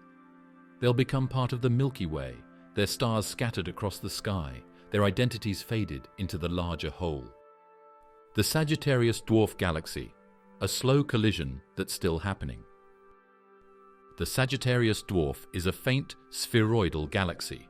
It was discovered in the 1990s, not because it glowed brightly, but because astronomers saw a strange concentration of stars in a part of the sky where nothing like that should be. They were dim, old stars, spread out and moving in a particular pattern. That pattern told scientists that this wasn't a part of the Milky Way. It was something separate, something that had been drawn in and was now being pulled apart. The Sagittarius dwarf galaxy isn't large. Compared to the Milky Way, it's tiny. Its total mass is just a fraction of what our galaxy holds. Over time, this small galaxy has been dragged into the Milky Way's gravity. Instead of slamming into us all at once, it has been circling, passing through the disk again and again, each time losing more of itself. With every pass, stars are pulled away. The shape of the galaxy gets more stretched. Right now, the Sagittarius dwarf is stretched into a long stream that wraps around the Milky Way like a ribbon. Parts of it are ahead of the main body. Others lag behind. These stars are slowly being folded into the outer halo of our galaxy. They become part of us, but their movements still reflect where they came from. By studying them, astronomers can trace the orbit of the Sagittarius dwarf across space and time. What's more surprising is how much this little galaxy has been affecting the Milky Way itself. The disk of our galaxy, which was once thought to be fairly flat and uniform, now appears warped. For a long time, it wasn't clear why the disk had this shape, but models now suggest that the repeated tugging from the Sagittarius dwarf may be the cause. As the dwarf galaxy moves through the Milky Way, its gravity pulls on nearby stars.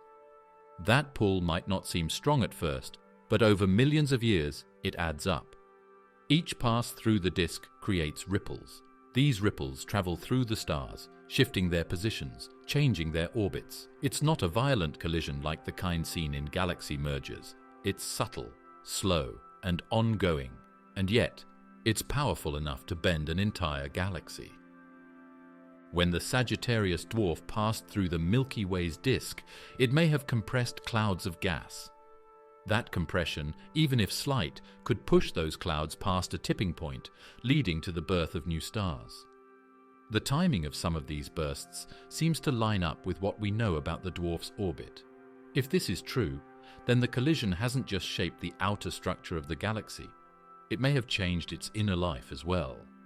As it passes through the Milky Way, it loses not just stars and gas, but energy too. Its path is slowly shrinking, spiraling inward. Earlier passes took it much farther out. Now it's moving closer to the center. This means the collisions will become more direct, more disruptive. And one day, not far in galactic terms, the Sagittarius dwarf will be gone, fully merged with the Milky Way. We are witnessing the slow end of a galaxy. It happens over billions of years, through gentle passes and long stretches of tidal stripping. The stars from this galaxy are now scattered. These stars still carry the fingerprints of where they came from. They move together. They share the same chemical makeup. They're slightly different from stars born in the Milky Way. Astronomers can pick them out, one by one, and map the flow of the Sagittarius dwarf across the galaxy. There are questions about how many times the Sagittarius dwarf has passed through the Milky Way. Some models say 3 or 4 times, others suggest more. Each pass would have reshaped the orbit, thinned the core, and stretched the galaxy further. With each loop, the dwarf becomes fainter, harder to track. But its influence continues.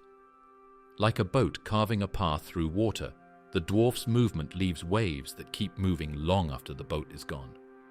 Our own solar system sits far from the chaos of this slow collision. But in a way, we're part of it too. The Milky Way we live in today is shaped by these ongoing events. Its stars, its gas, even the path of its arms, all bear the marks of encounters like this one. The dark halo and its subhalos, clues to the Milky Way's formation story. The dark matter halo of the Milky Way is enormous. It stretches far beyond the edge of the disk, wrapping the galaxy in a wide, invisible sphere. It's not a perfect, even sphere. Instead, scientists believe it's lumpy, filled with smaller clumps called subhalos. These subhalos are like miniature halos within the larger one. They're scattered all around, moving through the outer parts of the galaxy. Each one is made of dark matter, and most of them don't contain any stars at all. Even though we can't see these subhalos, scientists have ways to find them. One method involves looking at the paths of stellar streams. These streams stretch out across the sky, and in theory, they should be smooth and gently curving. But in reality, many of them are broken, bent, or have strange gaps. Something unseen has disturbed them, something massive enough to tug on stars, but dark enough to avoid detection. That something could be a dark matter subhalo. By studying these disruptions, astronomers can estimate the size, shape, and mass of the subhalos that passed nearby. It's not exact, but it provides some of the best evidence we have that these invisible objects are real. Subhalos also offer clues about the early days of the galaxy. In the early universe, dark matter began to clump together before anything else. These clumps pulled in gas, which cooled and formed the first stars. Over time, some clumps grew large enough to become full galaxies. Others remained small. The Milky Way likely formed from the merger of many of these dark matter clumps. Some merged completely, while others got torn apart or left behind as subhalos. The ones that survived became the small satellites and star clusters we see today, or the invisible subhalos we can only detect through their gravitational pull. In this way, the current structure of the dark matter halo is like a fossil record. It preserves the memory of how the Milky Way was built, piece by piece, from smaller parts. However, according to models, there should be thousands of these subhalos around the Milky Way. We've only detected a small fraction. Where are the rest? Are they truly invisible, or is something wrong with our models? This is called the missing satellites problem. It's one of the biggest questions in galaxy science today. One possible answer is that most subhalos never formed stars. Without stars, they'd be nearly impossible to detect. Another idea is that star formation was stopped early on, maybe by heat from the first generations of stars, or from the radiation left over from the Big Bang. If a subhalo didn't hold on to its gas, it couldn't make new stars, and would stay dark forever. There's also a possibility that we're just not looking in the right way. The tools used to find faint galaxies are improving all the time. Some new surveys have already turned up ultra-faint dwarf galaxies that were missed before. These tiny systems are dim and fragile, but they seem to be sitting inside dark matter subhalos. Each one adds a new piece to the puzzle. The shape of the halo itself is still uncertain. Some studies suggest it might be slightly stretched, like a football, or even tilted with respect to the rest of the galaxy. These details matter because they affect how stars move, how streams form, and how the galaxy grows over time. The more we know about the halo's shape and substructure, the more we understand the deeper forces shaping the Milky Way. There's growing interest in how the dark halo might interact with other galaxies. When a satellite galaxy like the Sagittarius dwarf moves through the halo, it doesn't just feel the pull of stars. It also plows through a sea of dark matter. That can change its orbit, slow it down, or strip away parts of it.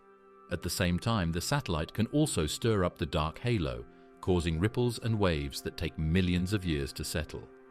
These interactions may explain some of the strange motions seen in the outer parts of the galaxy. With powerful computers, scientists can model galaxies forming in a universe filled with dark matter. These models show halos forming from small clumps, merging and growing into large galaxies. They also show subhalos surviving the process, orbiting their parent galaxies, and leaving signs behind.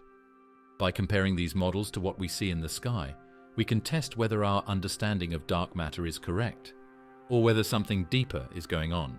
Some researchers think dark matter might be more complicated than we thought.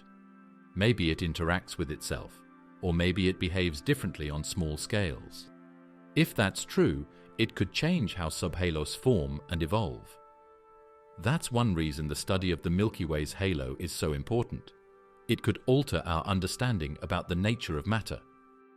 Could the Milky Way have rogue galaxies yet undetected?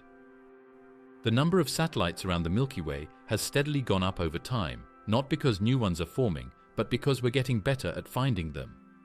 In the past, we could only see the brighter ones, those with thousands or even millions of stars. But now, thanks to powerful sky surveys, we've started to detect ultra-faint dwarf galaxies. These systems might only contain a few hundred stars. They don't give off much light, and they're easily confused with background noise. Some of them are so faint that they were hiding in plain sight, buried in data from earlier observations. Even with these discoveries, the count doesn't match predictions.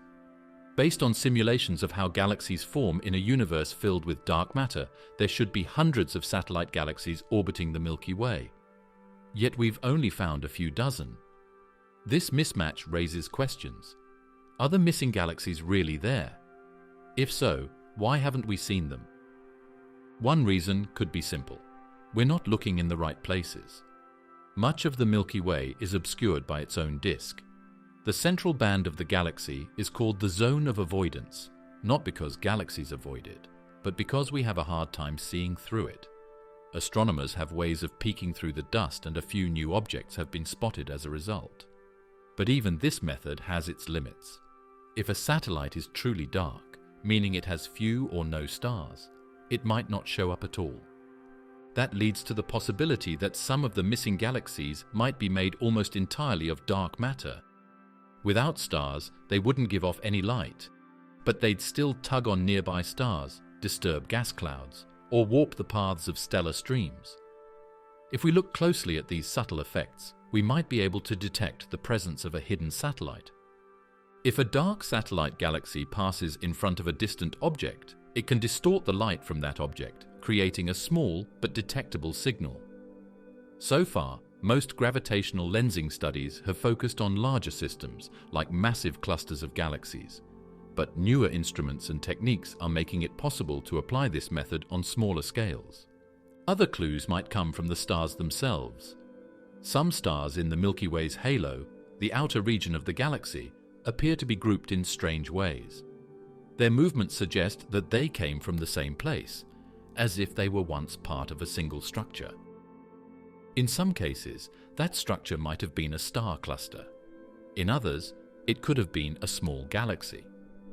If these stars are the remains of a satellite that's now gone, they might help us piece together its story. And if they're being pulled or stirred by something nearby, that could point to a satellite we haven't yet found. Another angle comes from studying the large and small Magellanic clouds. For a long time, they were thought to be traveling alone. But now, evidence suggests they might bring a group of smaller satellites with them, like a mini-cluster within the larger galaxy. If this is true, then some of the Milky Way's missing satellites might be grouped together, following a common path. There's also growing interest in looking at the gas between the stars. Some satellite galaxies are rich in hydrogen gas, which can be detected with radio telescopes. Others have left trails of gas behind them as they move through the Milky Way's outer regions. These gas trails might point to unseen galaxies still holding together or already in the process of being pulled apart. The newly operational Vera C. Rubin Observatory will scan the entire southern sky repeatedly, collecting deep images that reveal faint and fast-moving objects. It's expected to find many new satellite galaxies, especially in parts of the sky that have been poorly explored. With better data, scientists hope to close the gap between predictions and observations. Perhaps we will never find all the missing galaxies. Some might be so faint or so distant that they remain out of reach.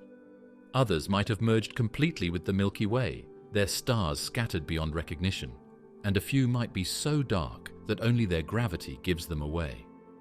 These silent companions, satellites without starlight, are perhaps the most mysterious of all. A star called Methuselah, the age problem at the edge of the galaxy. There's a star drifting near the edge of our galaxy that has puzzled scientists for decades. It isn't the biggest, brightest, or closest, but it carries a strange mystery. Its name is HD 140283, though many astronomers now call it something else, Methuselah. That name comes from the ancient figure in the Bible who was said to live nearly 1,000 years, and it's a fitting title. This star might be the oldest one we've ever studied up close. In fact, early estimates once suggested that it could be older than the universe itself. Methuselah is a subgiant star, meaning it has already passed through the main part of its life. It's a little smaller and less bright than the Sun, and it lies about 190 light-years away from Earth, which is close by cosmic standards. Its light has been studied carefully from observatories on the ground and by space telescopes. And in all of that light, astronomers saw something unusual. The chemistry of the star showed signs of extreme age. It has almost no heavy elements, things like iron or carbon that are formed in stars and supernovae. That's a sign it was born before much of that material even existed in the universe. It means Methuselah is from a time not long after the first stars appeared. When astronomers tried to calculate how old it was, they found a strange result. In one of the early studies, scientists came up with an age of about 14.5 billion years. But that number came with a problem.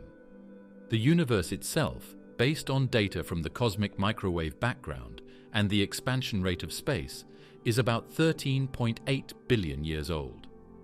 That would make Methuselah about 700 million years older than the universe, which is supposed to be impossible. Of course, stars can't be older than the universe they exist in, so the numbers didn't match.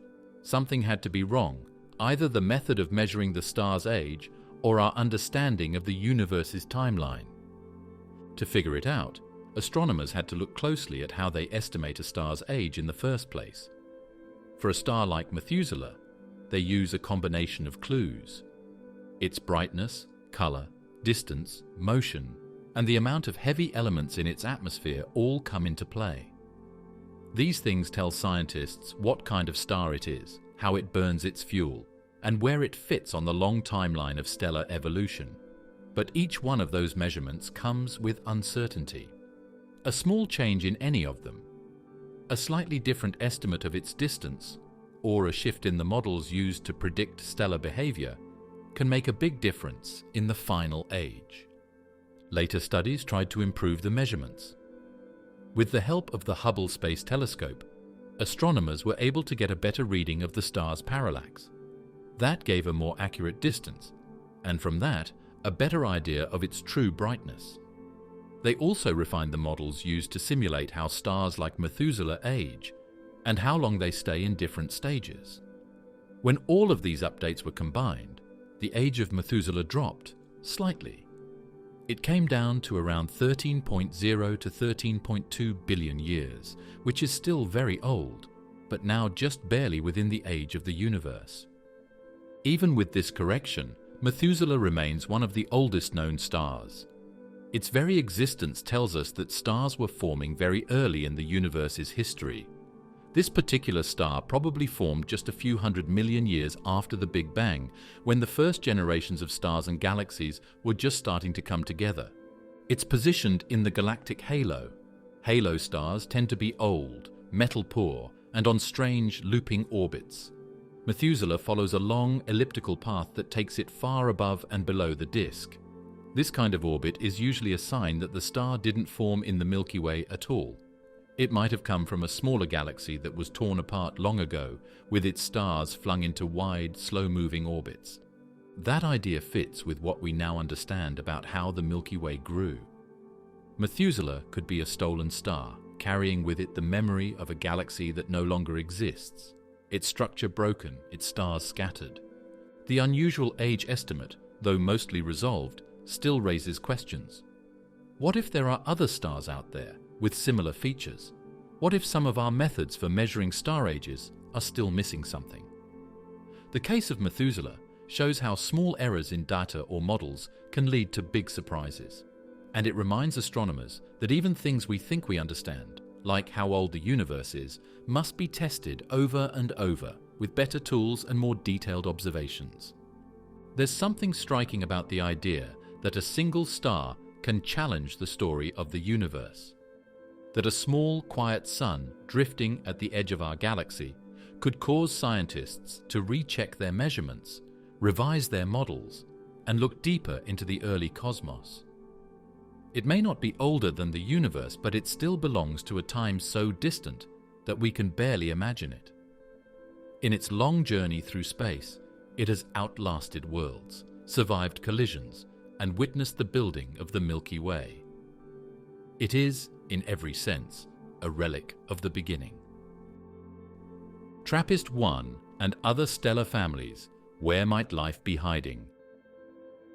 In the constellation Aquarius, there's a small star about 40 light-years from Earth. To the eye, it's nothing special. You'd need a telescope just to find it. It is small, cool, and faint. But in 2017, that faint red star suddenly became the center of a major discovery. Its name is TRAPPIST-1, and it has one of the most intriguing planetary systems we've ever discovered in the Milky Way. TRAPPIST-1 is an ultra-cool dwarf star. It's much smaller than the Sun, only about the size of Jupiter, and it gives off very little light or heat. These kinds of stars are the most common in the galaxy. For every large, bright star we see in the night sky, there are dozens of these smaller, dimmer stars hidden in the dark. For a long time, scientists didn't pay much attention to them. They seemed too weak to host interesting planets. But that thinking has changed. Around TRAPPIST-1, astronomers found 7 rocky planets. That alone would be exciting. But what really caught everyone's attention was that 3 of those planets, maybe even more, are in the star's habitable zone. That's the region around a star where the temperature could allow liquid water to exist on a planet's surface. And water, as we know, is one of the key ingredients for life as we understand it. The planets in the TRAPPIST-1 system are packed close to their star. If they were in our solar system, all 7 would fit inside the orbit of Mercury. But because TRAPPIST-1 gives off so little heat, those close orbits don't automatically mean scorching temperatures. In fact, it may be just right for some of them. Scientists believe at least a few of these planets could have Earth-like conditions, at least in terms of temperature. But temperature is only one part of the story. The search for life also depends on atmosphere, chemistry, and how stable a planet's conditions are over long periods of time. This is where TRAPPIST-1 becomes both exciting and challenging. Because the star is small and cool, the planets are easier to observe as they pass in front of it.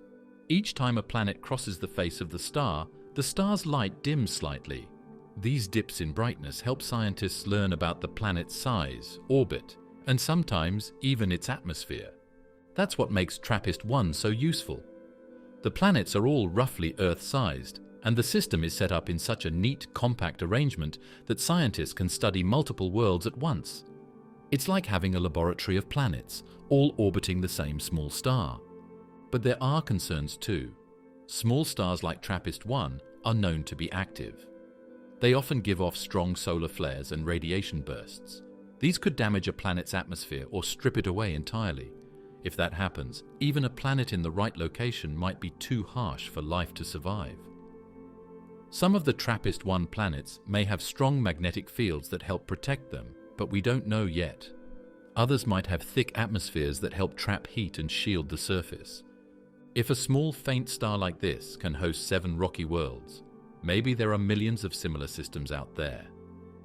Since small stars like TRAPPIST-1 are the most common kind in the Milky Way, it's possible that most of the galaxy's rocky planets are orbiting these types of stars. Other systems have added to this picture. There's Proxima Centauri, the closest star to our Sun, just over 4 light-years away. It's another red dwarf, even smaller than TRAPPIST-1. In 2016, scientists discovered a rocky planet orbiting it, Proxima b. That planet is also in the habitable zone. It's larger than Earth and may have a stable orbit. Like TRAPPIST-1 though, Proxima Centauri is known for powerful flares, so the habitability of Proxima b is still uncertain. But it's nearby, and that alone makes it a focus for study. Then there's the LHS 1140 system. It's about 40 light-years away and has a super-Earth in the habitable zone. A super-Earth is a rocky planet bigger than Earth, but smaller than gas giants like Neptune. This particular world, LHS 1140b, may have a thick atmosphere, and it orbits a quiet red dwarf star. That's good news. If the star isn't flaring often, the planet might have had a better chance to keep its air and water. The Kepler and TESS missions have revealed thousands of exoplanets, many of them orbiting small, dim stars. And scientists are finding that planets are common, far more common than anyone expected just a few decades ago. Rocky planets in the habitable zone may be the rule, not the exception. But habitability is a tricky thing. It depends on more than just distance from the star. A planet needs the right atmosphere, the right chemical balance, and enough time for life to take hold. It also needs to avoid disasters, too much radiation, runaway greenhouse effects, massive impacts. The galaxy might be full of Earth-sized planets, but how many are truly Earth-like? That's the big question. Many of the planets around red dwarf stars orbit so close that they're tidally locked. That means one side of the planet always faces the star, while the other is in permanent darkness. This could lead to extreme temperatures, hot on one side, freezing on the other. But some models suggest that if the planet has a thick atmosphere, winds could distribute the heat and make the climate more even. Scientists are exploring all of these possibilities.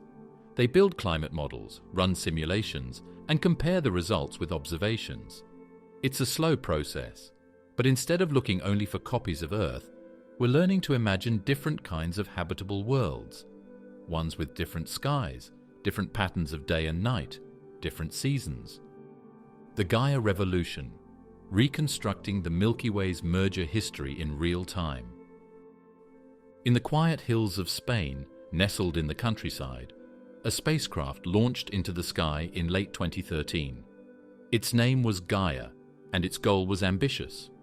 This satellite, developed and operated by the European Space Agency, was designed to map more than 1 billion stars in our galaxy.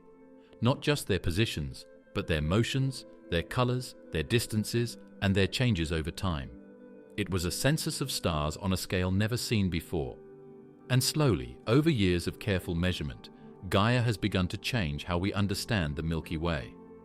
For a long time, astronomers had to piece together our galaxy's past with only bits of information. They could guess at where stars came from by looking at their types, or by measuring their speed in certain directions. But it was like trying to understand the history of a city by standing in one building and looking out the window. Gaia changed that. With this spacecraft, astronomers can now watch how stars move in 3 dimensions.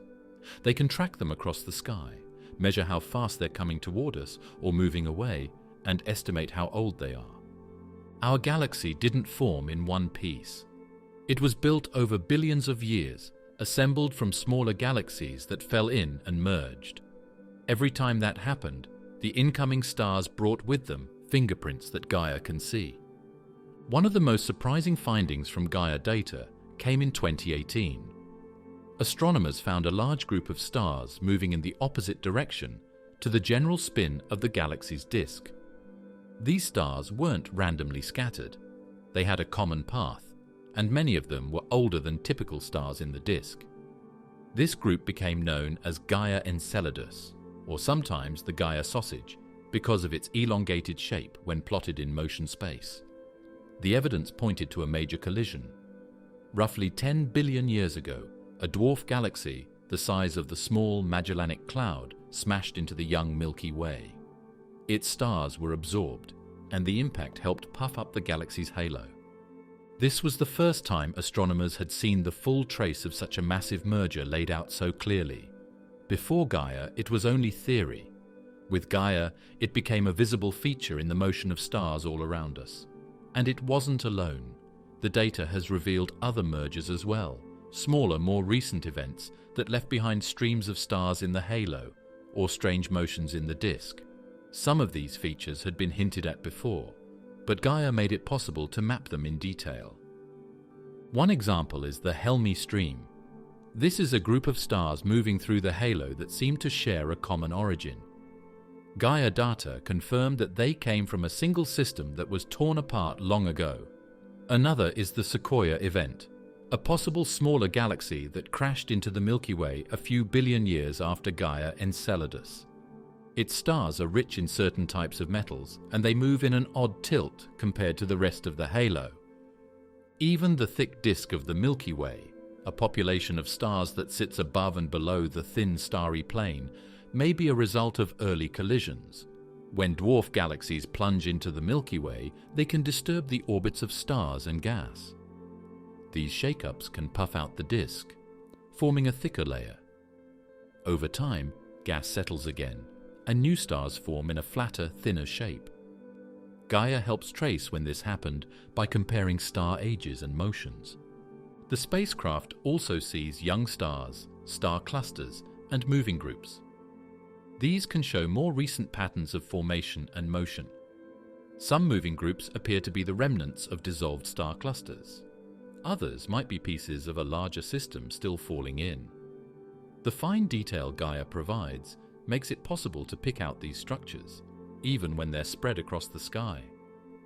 Gaia isn't a telescope that measures chemistry directly, but its data is combined with that from ground-based telescopes that can analyze starlight. Different elements leave specific marks in a star's spectrum. By combining Gaia's motions with this chemical tagging, astronomers can tell whether two stars formed in the same environment, even if they're now separated by thousands of light years.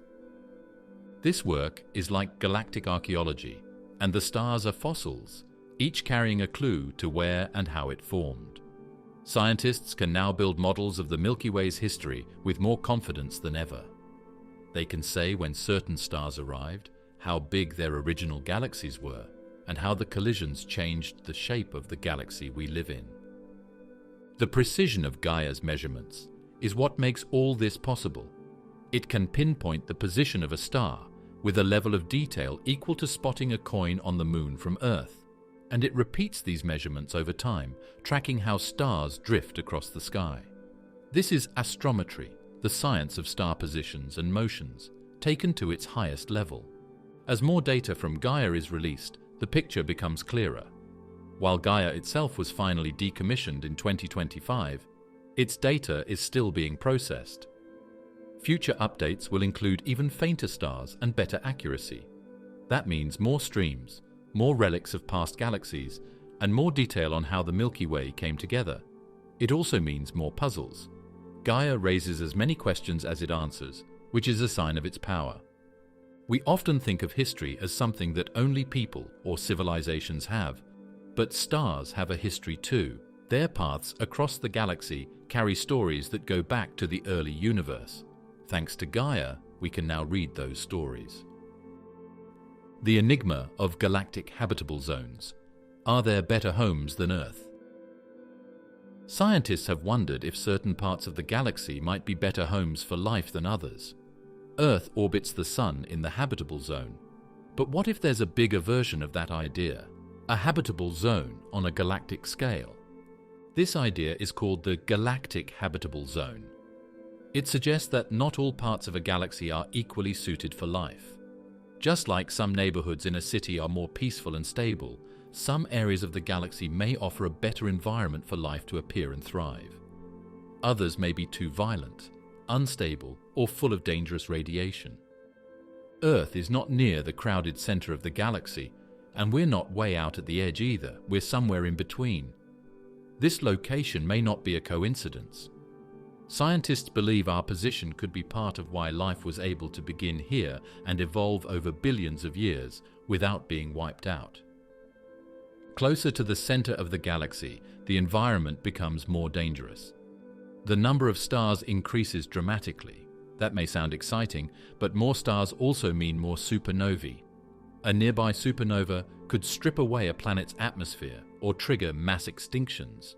In the crowded heart of the galaxy, planets are more likely to be near such explosions. That's not great for life. In dense star regions, stars pull on each other with their gravity.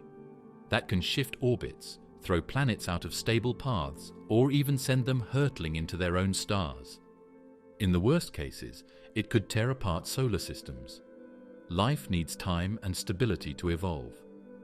Too much motion, too many close calls, and it may never get the chance. High radiation levels near the galactic core could make it hard for life to survive on nearby planets.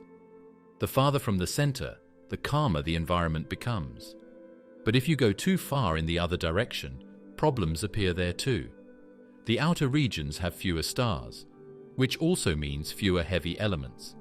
These elements, like carbon, oxygen, nitrogen, and iron, are formed in stars and scattered by supernovae. Planets and life need these building blocks. Without them, you might end up with gas planets and icy bodies, but not rocky Earth-like worlds. So the middle of the galaxy, where the Sun is located, might be the sweet spot. It's far enough from the center to avoid dangerous radiation and gravitational chaos, but not so far out that the heavy elements needed for life are too rare. This band around the galaxy, where conditions are just right, is what scientists mean when they talk about the galactic habitable zone. But even within this zone, not all places are equal. Some regions have star-forming activity, others have old stable stars like the Sun. Stability over billions of years is key. Life takes time, not just to begin, but to grow more complex. On Earth, it took nearly 4 billion years for intelligent life to appear. Earth has had its share of asteroid impacts, but overall, our solar system is relatively quiet. That's partly because of Jupiter. Its massive gravity helps protect the inner planets by pulling in or deflecting many dangerous objects that come from the outer solar system. In other planetary systems, that kind of protection might not exist. If giant planets are missing or are in different positions, their inner rocky worlds could face more frequent bombardments. That might keep complex life from ever gaining a foothold. Some researchers are exploring the idea that there may be regions of the galaxy where life is more likely to become advanced. These galactic Goldilocks zones would be places where the conditions are right for life to become intelligent, build technology, and maybe even communicate. These regions would need long-term environmental stability, a good supply of heavy elements, and a lower chance of cosmic disasters. Earth may be in such a zone, but we don't yet know how common they are. The galaxy is about 13.6 billion years old. Our solar system formed only about 4.6 billion years ago. That means there were stars and planets forming billions of years before Earth even existed. If life formed on one of those older worlds, it would have had a head start. If those planets were in calm regions of the galaxy, maybe life had more time to grow and develop.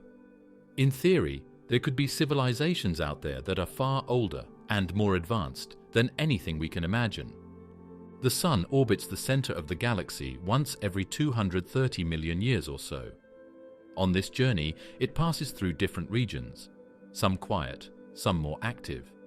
If a star spends too much time in dangerous zones, it might not be a good home for life.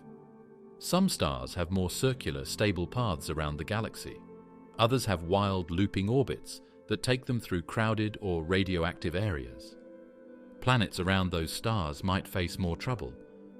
Even our own past may have been shaped by this movement. Some scientists think mass extinction events on Earth may be linked to the Sun passing through certain areas, like dense dust clouds or areas with higher comet activity. It's hard to prove, but it shows how our place in the galaxy could potentially shape the history of life. Most of the planets we've found so far are relatively close by, within a few hundred light years. That's only a tiny slice of the Milky Way. It's like trying to understand an entire forest by looking at a single tree. As we get better telescopes and explore farther, we may start to see patterns. Maybe we'll find clusters of life-friendly systems in certain parts of the galaxy. Or maybe we'll learn that Earth's position is more special than we thought. Some theories suggest life could spread through the galaxy, carried by comets or debris from impacts. If that's true, then galactic geography becomes even more important. Areas where stars and planets are close together might allow for easier movement of material, and maybe even microbes, from one system to another. Other regions might be more isolated, harder for life to reach. The Milky Way is full of stars. Billions of them have planets. but the story of life is tied not just to planets themselves, but to the broader environment those planets live in. The calmness of their stars, the richness of nearby material, the protection from dangers, and the slow movement through space, all of it may play a bigger role than we know. The Milky Way's place in the local group. Our galaxy is part of a much bigger structure, a kind of family of galaxies known as the local group. This group is a loose collection of more than 80 galaxies, though only a few are large like the Milky Way. Most of the rest are small, faint dwarf galaxies, but together they form a system held in place by gravity. And like a family, these galaxies influence each other. They move around a shared center, they interact, and they even affect each other's shapes and future paths. At the heart of the local group are its two biggest members, the Milky Way and the Andromeda galaxy. These two giants dominate the group. They each have their own set of smaller satellite galaxies, orbiting around them like moons around a planet. The third largest member is the Triangulum galaxy, also called M33. It's smaller and farther away, but still a key part of the system. The rest of the galaxies in the group, dwarfs like Leo First, Sculptor, Fornax, and dozens more, are spread around these larger players. The distance between these galaxies may seem vast. Andromeda, for example, is over 2.5 million light-years away from the Milky Way. But in cosmic terms, that's actually quite close. Galaxies in the local group are bound together by their shared gravity. They aren't flying apart like distant galaxies in the expanding universe. Instead, they move in ways that show they're connected. Some are falling toward each other, some are in stable orbits, and others have already passed close by and been changed by the encounter. The local group itself sits inside a structure called the local sheet, a kind of flat plane of galaxies that stretches across tens of millions of light years. Within this sheet, galaxies move more slowly away from each other compared to those outside it. And beyond the sheet lies an even bigger structure, the Laniakea supercluster. This is the large-scale home of our local group. It's a web of galaxy clusters and filaments, all tied together by gravity. From a distance, this web looks like foam or strands of light, galaxies and clusters forming the dense parts, with vast empty regions in between. But even though the Milky Way is part of this great web, it's the local group where most of its direct relationships happen. One of the most important of these is the ongoing interaction with the Andromeda galaxy. These two galaxies are on a slow but steady path toward each other. They're falling together under their shared gravity. In about 4 billion years, they will collide. But it won't be like two cars crashing into each other. Galaxies are mostly empty space, so when they collide, their stars will mostly pass right through. Still, gravity will warp their shapes. Gas will be compressed. New stars will form. And over time, the two galaxies will merge into a single, larger one. This coming collision shapes a lot of what we understand about the local group. It tells us that the group is not in a steady state. Many of the smaller galaxies orbiting the Milky Way have already been pulled apart by its gravity.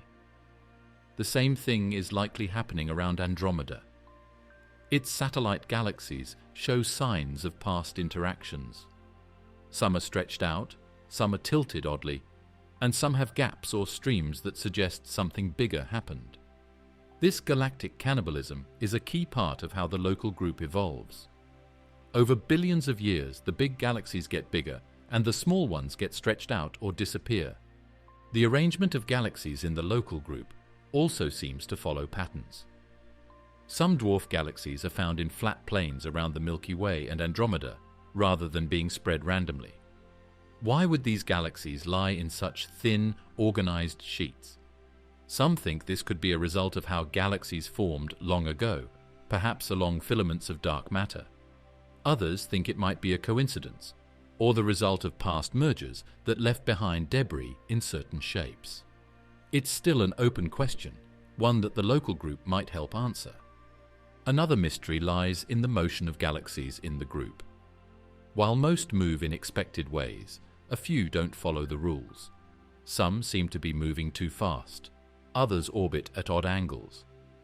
These outliers challenge our models of how gravity and dark matter shape the universe.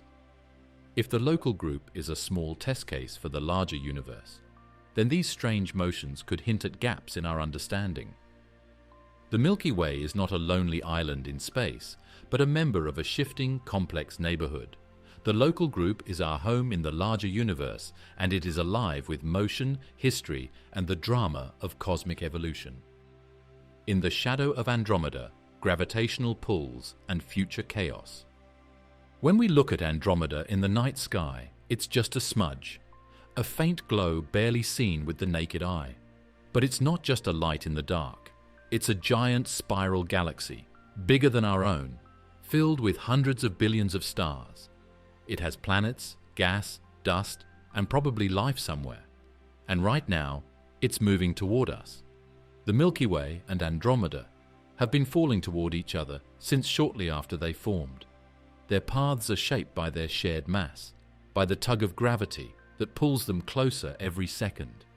Even though they are still millions of light years apart, that gap is shrinking. Slowly, steadily, they are being drawn together.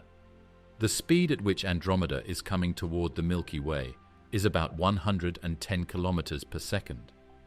On a galactic scale, that's like a slow drift. And yet, this drift is enough to cause long-term change. The galaxies are not just moving, they are pulling on each other. Each one's gravity is reaching out, shaping the other from afar. Even though they haven't collided yet, they are already changing. Andromeda's gravitational pull affects the outer parts of the Milky Way. Some of our galaxy's most distant stars, especially those in the outer halo, are being tugged slightly in Andromeda's direction. They change orbits, they stretch stellar streams, and they signal what's coming. The Milky Way's own motion is also not fixed. It's being influenced by Andromeda's presence. The two galaxies are not orbiting each other in circles. Instead, they're falling together on a collision course. Inside both galaxies, the signs of this future collision are subtle. But astronomers have tools that let them study them in detail. They've tracked how Andromeda moves, not just toward us, but slightly to the side as well. This sideways motion affects how the collision will happen. It tells us the angle of the approach, the timing of the impact, and what kind of structure might form after the merger. The future merger won't happen suddenly. The process will take billions of years. The galaxies will first pass through each other, stars sliding past stars. The shapes of both galaxies will warp, spiral arms will twist and tear. Gas clouds will collide, compress, and form new stars. After the first pass, gravity will pull them back again. They'll swing back into each other, again and again, until finally they merge into one. What will happen to the Milky Way structure during this process? Already, scientists can simulate it using computers. These simulations show that the spiral arms will be destroyed. The nice flat disk of the Milky Way will puff up. It will turn into a more rounded, elliptical shape. The gas in both galaxies will mix. Some stars will be flung out into long tails, forming tidal structures that stretch far into space. Others will fall toward the new galaxy's center, feeding a larger core. Some of the dwarf galaxies near the Milky Way may have been shaped by this gravitational tug. Their orbits, their internal motions, and their star patterns might carry signs of Andromeda's distant pull.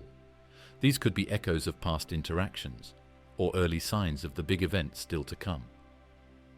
Both the Milky Way and Andromeda are surrounded by huge dark matter halos.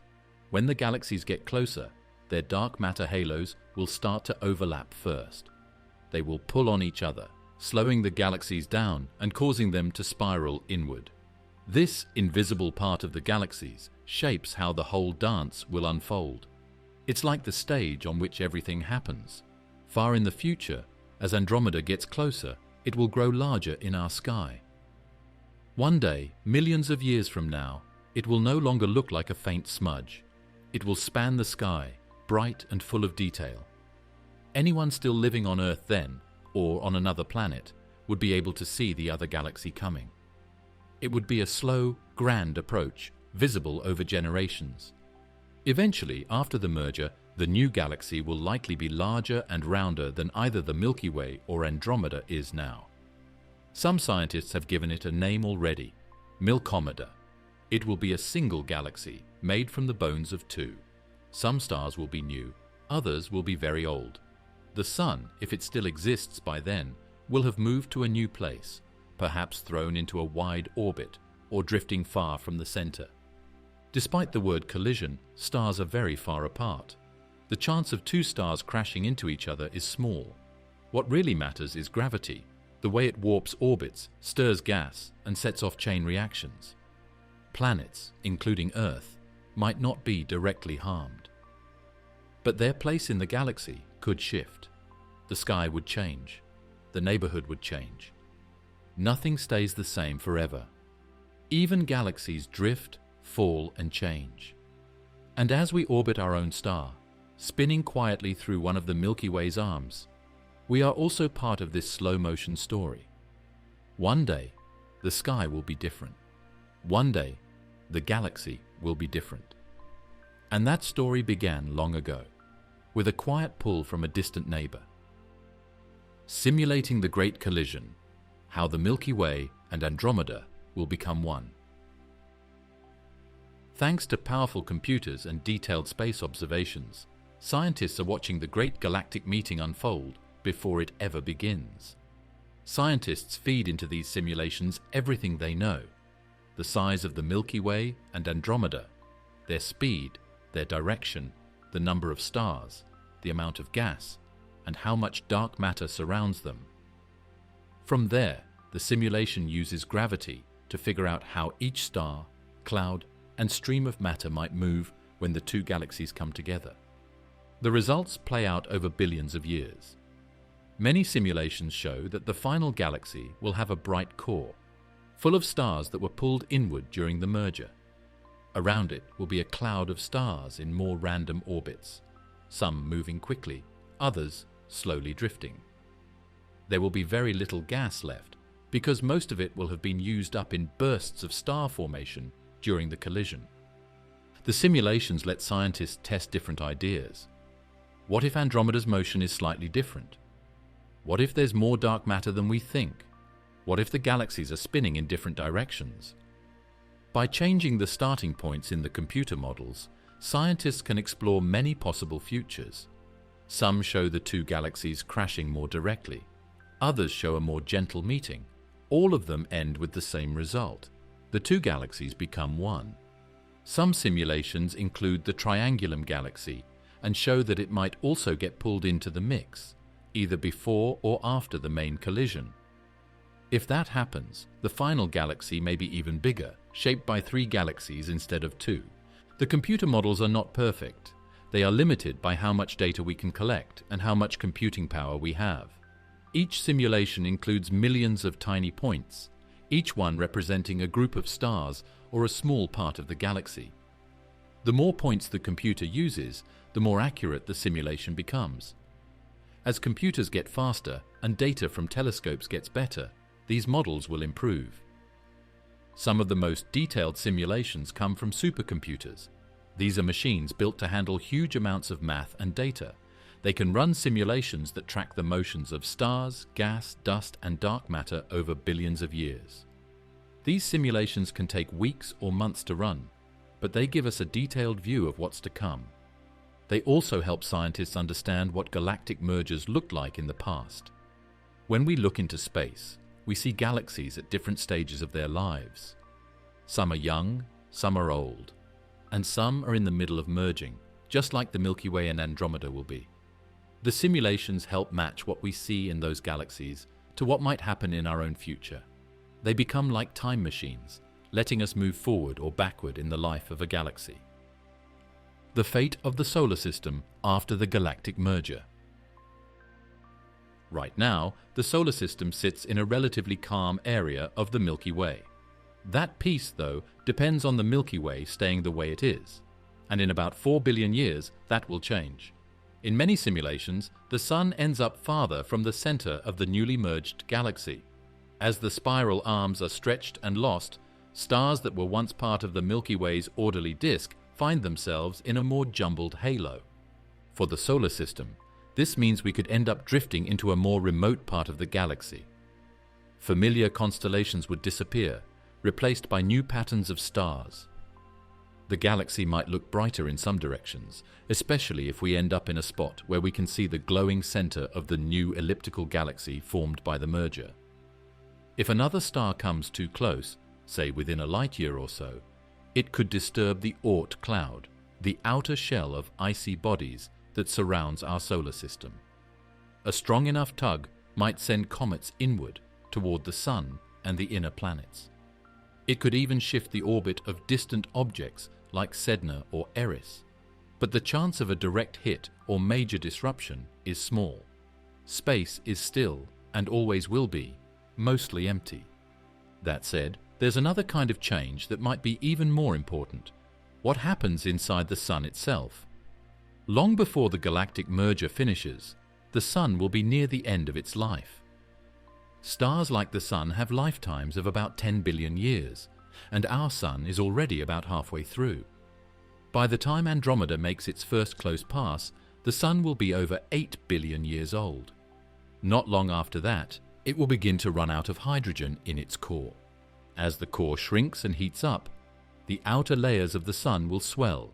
It will become a red giant, growing large enough to swallow Mercury and possibly Venus. Earth's fate in this stage is still debated. Some models suggest it will be engulfed, others say it might survive, baked and barren, just beyond the Sun's bloated surface. Even if Earth avoids being swallowed, the Sun's changes will destroy its habitability. The oceans will boil away. The atmosphere will be lost. Life as we know it won't be able to continue. After the red giant phase, the Sun will shed its outer layers, leaving behind a dense white dwarf, an object about the size of Earth but with half the mass of the Sun.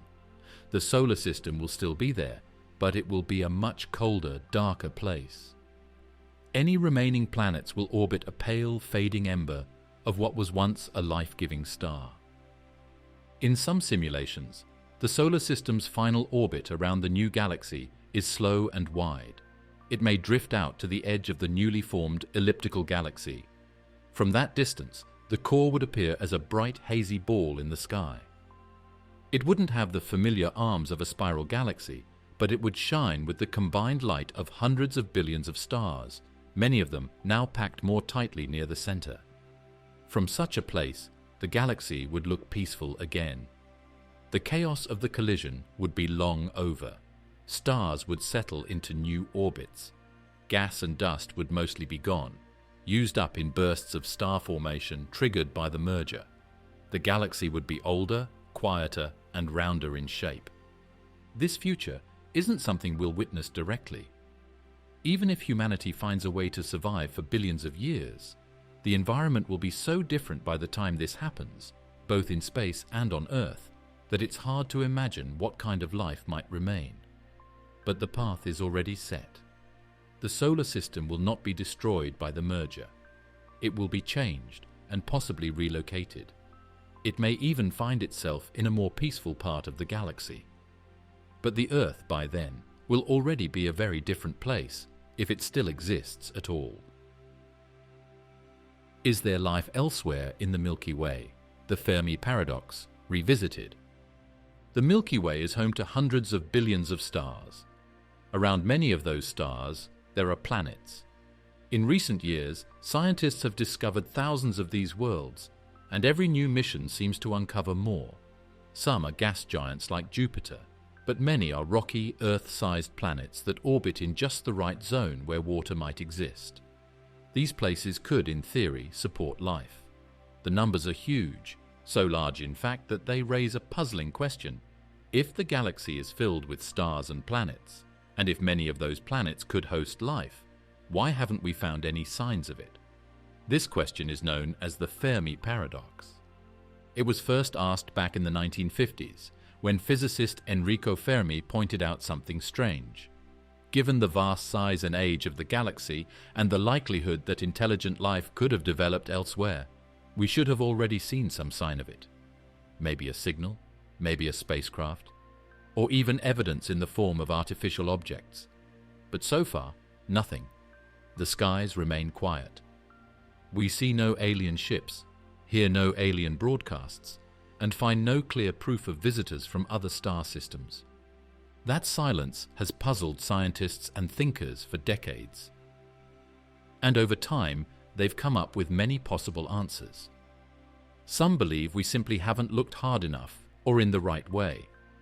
Others think there may be barriers, either natural or self-imposed, that stop life from spreading across the galaxy. Still others wonder if life is far rarer than we once thought. One idea is that we are just early. The galaxy is old, but perhaps intelligent civilizations take a long time to emerge. It could be that the conditions for advanced life have only recently become common. Maybe planets needed a certain mix of elements or enough time for evolution to reach a technological stage. If that's true, then we may be one of the first civilizations to reach this level. Others may still be developing or just starting to use tools. In that case, the silence isn't a mystery, it's just a matter of timing. Another possibility is that alien civilizations are out there, but they're deliberately staying quiet. This idea is sometimes called the zoo hypothesis. It suggests that advanced aliens know we're here, but choose not to contact us. Maybe they are waiting for us to reach a certain level of development, or maybe they avoid interfering with young civilizations, just as we might avoid disturbing animals in the wild. If this is true, then we wouldn't see any signs of them because they don't want to be seen. There's also the idea that life often destroys itself. Perhaps once a species becomes advanced enough to develop technology, it also gains the ability to destroy itself through war, environmental collapse, or something else. If that's true, then many civilizations may rise and fall before ever reaching the stars. The silence, in this view, is not because life doesn't exist, it's because it doesn't last. Others believe we may be looking for the wrong things. Most of our searches focus on signals similar to what we use, radio waves or flashes of light that might carry information. But alien technology might work in ways we don't understand. Civilizations millions of years ahead of us could use forms of communication we can't even detect. Or they might not use signals at all. If that's the case, then the galaxy might be full of messages that pass right by us, unnoticed. While we know about many exoplanets, most are far away. We've only been listening for alien signals for a few decades. And even then, we've only scanned small parts of the sky for short periods of time, and at limited frequencies. The galaxy is vast. A signal might come and go in a matter of seconds, and if we're not watching the right patch of sky at the right moment, we'd miss it completely. Some researchers suggest that alien civilizations may not build massive cities or giant machines. Instead, they could live in ways that are harder to detect, underground, beneath oceans, or in forms we don't recognize as life. If they use artificial intelligence or upload their minds into machines, they may not even need planets. They could live in space, drifting quietly through the dark, drawing energy from stars. Such beings would leave few signs that we could spot. There's also the idea of the Great Filter. This theory says that somewhere along the path from simple life to advanced civilization, there's a step that's very hard to pass. Maybe life is common, but intelligence is rare. Or maybe intelligence is common, but building complex societies is difficult. The filter could lie behind us, meaning we're one of the lucky few to make it this far. Or it could lie ahead, meaning our future holds a challenge that most civilizations don't survive. Despite the silence, scientists continue to search. Projects like SETI, the Search for Extraterrestrial Intelligence, use large radio telescopes to listen for patterns that don't come from nature. Other efforts look for brief flashes of light or strange movements in distant stars. Space telescopes search for planets that resemble Earth, trying to find places where life might thrive. Some researchers are working on ways to detect chemicals in alien atmospheres, like oxygen, methane, or industrial pollutants, that could hint at biological activity. In recent years, interest has shifted towards super-Earths. Some of these planets may orbit red dwarf stars, which are smaller and cooler than our Sun, but far more common. If life can exist around these stars, then the number of potentially habitable planets goes up dramatically. There's also growing attention on moons. In our own solar system, moons like Europa and Enceladus have oceans beneath their icy crusts. If life can form in such places, then the galaxy may hold even more possibilities than we once imagined. These hidden oceans might be home to microbes, or even more complex forms of life that evolved in isolation, far from any sunlight. Some think we may need to broaden our search. Instead of just looking for signals, we might look for megastructures, huge constructions that use starlight or harvest energy on a massive scale. If these objects exist, they might be easier to spot than a radio transmission. Others suggest looking for signs of planets that have been engineered, worlds with unnatural or precise orbits, or temperatures that don't match their stars. For now, the Fermi paradox remains unresolved. It's a question that combines science, philosophy, and imagination, and maybe that's part of why it's so powerful. It forces us to think about who we are, where we are in the galaxy, and what it means to be alone or not alone. Colonizing the galaxy. How long would it really take? According to everything we know today, nothing can travel faster than the speed of light, and even getting close to that speed takes an enormous amount of energy. So if we ever want to explore or colonize the Milky Way, we'll have to do it the slow way, using technologies that are hard but possible, and timelines that stretch across centuries or even millennia. The Milky Way is about 100,000 light-years wide. That means even light, the fastest thing in the universe, takes 100,000 years to cross it from one side to the other. At the speeds we can currently reach with spacecraft, it would take millions of years. So the challenge is not just getting to another star. It's dealing with the enormous distances between stars and the long times it takes to go from one to the next. One of the most talked about ideas for traveling across the galaxy is the concept of generational ships. These are giant spacecraft designed to carry people on journeys that last hundreds or thousands of years. The people who start the trip won't be the ones to finish it. Their children, grandchildren, and many generations after them would live and die on the ship as it moves through space. The ship would need to be self-sustaining, with ways to grow food, recycle air and water, and keep people healthy over lifetimes. It would be more like a floating city than a vehicle. Building such a ship would be a huge task, far beyond what we can do today. But it's not impossible in principle. If we learn to build reliable life support systems, develop closed ecosystems, and solve the problems of long-term space travel, like exposure to radiation and the effects of low gravity, we could one day send these ships to nearby stars. The closest star system, Alpha Centauri, is just over 4 light-years away. Even that short hop, though, would take many decades or centuries with current propulsion methods. A more efficient method would be to send machines instead. These wouldn't just be ordinary probes, like the ones we've sent to Mars or Jupiter. These would be self-replicating machines called von Neumann probes. The idea is simple. Send one probe to a nearby star and have it build copies of itself using local materials. Then those copies go off to other stars and repeat the process. Over time, the number of probes grows rapidly, spreading out in all directions like a ripple through the galaxy. This method is appealing because machines don't need food, sleep, or protection from boredom. They can travel for centuries without a problem. And if they can build more of themselves, the process speeds up over time. In theory, a self-replicating probe network could explore the entire galaxy in just a few million years. That's a long time from our point of view, but it's short on a galactic scale. The challenge is in the details. Building a machine that can travel between stars is hard enough.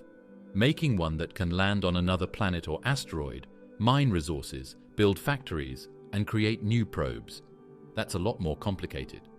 It would need advanced artificial intelligence, robust mechanical systems, and the ability to repair itself when things go wrong. And all of that would have to work in deep space, far from any help.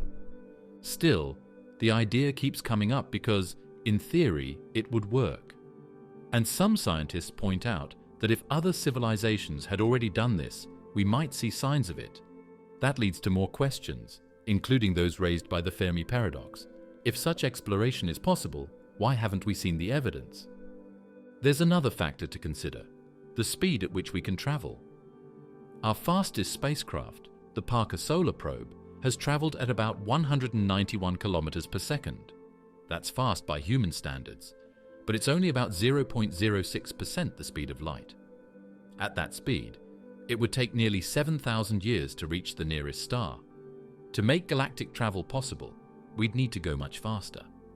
One proposed method is nuclear propulsion.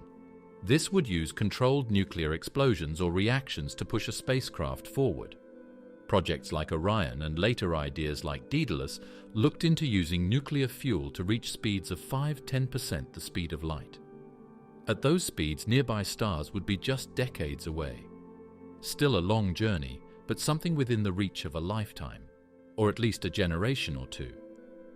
There are also ideas like solar sails, which use the pressure of light from a star or a powerful laser to push a thin sail attached to a probe. This method doesn't need fuel, just light. And while the push is small, it adds up over time. In 2016, a project called Breakthrough Starshot proposed sending tiny probes to Alpha Centauri using this method. The probes would be only a few grams in size, but they could reach 20% the speed of light with the help of Earth-based lasers. Even if we figure out how to send probes or ships to other stars, colonizing them is another story. A planet needs more than just the right distance from its star. It needs the right atmosphere, temperature, gravity, and chemistry. Right now, we don't know of any planet outside the solar system that's definitely habitable. We've found candidates, but none have been confirmed. So colonization might mean terraforming, changing a planet to make it more like Earth. That would be a massive effort, taking thousands of years. Alternatively, we might not settle on planets at all. Perhaps we would build space habitats, giant structures that float in space, like O'Neill cylinders or rotating rings. These could be built near stars or in the empty spaces between them. They wouldn't depend on the local planet being Earth-like. They'd be artificial worlds, designed to support human life using technology. Instead of rushing to reach distant stars, humans could move outward gradually, building habitats or colonies as they go. Each new step would be close enough to supply and communicate with the one before it. Over time, this chain could stretch across the galaxy. If we started today, how long would it take? If we managed to expand at just 1% the speed of light, that's about 3,000 kilometers per second, still far faster than anything we can currently do. But at that speed, we could cross the Milky Way in 10 million years. At 0.1% the speed of light, it would take 100 million years. It sounds slow, but compared to the age of the galaxy, over 13 billion years, it's actually quite fast. If even one civilization started expanding 100 million years ago, they could have filled the galaxy by now. The fact that we don't see evidence of that raises big questions. Maybe no one else has tried, or maybe they failed. The dream of spreading across the galaxy is still far away, but it's not fantasy. It's a challenge rooted in real science and hard questions. If we're willing to take the long road, using machines, physics, and patience, we could one day move beyond our small corner of space. It wouldn't be fast, and it wouldn't be easy, but it would be possible. The Milky Way in 100 billion years. Will anything recognizable remain? 100 billion years is far longer than the age of Earth. It's more than 7 times the current age of the universe itself. Yet if the universe keeps going, and if gravity continues to shape galaxies as it always has, then one day, the Milky Way, our home, will change into something we might not be able to recognize. What happens after the merger with Andromeda depends on many things, but the biggest change will be the fading of light. Stars don't last forever. Even the most stable ones have limits. After they explode, they may become white dwarfs, neutron stars, or black holes. They are the leftovers, cooling slowly over trillions of years. As time passes, fewer and fewer new stars are born. Star formation depends on cold gas, but much of that gas gets used up or blown away by earlier generations of stars. Supernovas stir things up and push gas around, but eventually, even they fade. What remains is a galaxy filled with aging stars, faint white dwarfs, and dead systems drifting quietly in the dark. Gravity still works, of course. It never stops. Over time, gravity continues to pull stars toward the center of the galaxy. Some get flung out during interactions. Others slowly migrate inward. Sagittarius A star will continue to grow even larger as it eats gas, stars, and other black holes. By the time we reach the 100 billion year mark, it could be far more massive than it is today, maybe by a factor of 10 or more. The galaxy will likely be a giant elliptical cloud of old faint stars, dim remnants, and stellar corpses. It won't have bright blue stars. They burn too fast to last this long. It will mostly have reddish, cooler stars, if any are still shining at all. The color of the galaxy itself will shift. No more glowing arms or bright clusters. Just a faint, soft light spread across a spherical shape. There won't be much motion on the surface either. In young galaxies, stars move around in organized orbits, but over time, as galaxies merge and stars interact, those orbits become jumbled. In a future Milky Way, the stars that still exist will drift in random paths. The night sky from any surviving planet would look completely different. Many of the familiar constellations would no longer exist. The galaxy will no longer appear as a bright milky band across the sky. It may be too faint, or its shape may be too different to stand out that way. The fate of planets is harder to pin down. Some may survive around their parent stars, even after those stars become white dwarfs. Others might be thrown into space during mergers and gravitational encounters.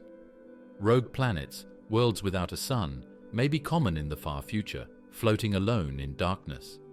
If any life still exists, it will have to deal with a universe that is growing colder, dimmer, and lonelier. By this point, other galaxies in the universe will be nearly invisible. The space between galaxies is stretching, and that expansion is speeding up. Because of this, distant galaxies are already moving away from us faster than the speed of light. In the future, most of them will slip beyond our ability to ever see them again. They will fade from view, because the light they send will never reach us. That means the future Milky Way, or whatever it becomes, will sit alone in the night sky. The universe will look much smaller from inside it. A traveler in that time might think the galaxy is the whole universe. They wouldn't see the cosmic web or the thousands of distant galaxies that astronomers see today. All that evidence will be gone, hidden by the expansion of space. How would a future civilization ever figure out the true nature of the universe if they had no way to see beyond their galaxy? Would they believe in the Big Bang? Would they even guess there was once a time when stars were young and galaxies filled the sky? Eventually, most of the stars will fade to black. White dwarfs, after trillions of years, will cool down and become what scientists call black dwarfs, cold, dark objects made of carbon and oxygen, invisible without light. The galaxy will become quieter with each passing eon. At the same time, even atoms can decay. Protons, the building blocks of matter, may not last forever. If they do decay, then the matter itself will start to disappear. Over unimaginable time frames, trillions upon trillions of years, even the dead stars and planets could slowly turn into radiation and vanish into the blackness. The black holes may be the final objects to remain. Through a process called Hawking radiation, black holes can lose mass and eventually vanish. It would take much longer than 100 billion years, closer to 10 to the power of 66 years or more. But the process is still there, slow and silent. In that far-off time, the Milky Way as we know it will be completely gone. No stars, no planets, no light. Only the memory of what once was, held perhaps by some future intelligence, or left behind in signals and echoes buried deep in the remains of the universe. That's one possible future. A quiet, fading galaxy drifting through an empty sky. But it's also possible that life finds a way to adapt, that technology advances and civilizations learn how to travel across these long time spans. Maybe they build habitats around white dwarfs or tap into black holes for energy. Maybe they learn how to move stars or gather fuel to keep the lights on just a little longer. Or maybe they leave the galaxy behind altogether, looking for new homes, new energy, new paths through a universe that continues to grow darker. What topic would you like to hear about next? Send us your thoughts in the comments. And if you enjoyed the video, consider leaving a like and subscribing. Thanks for watching.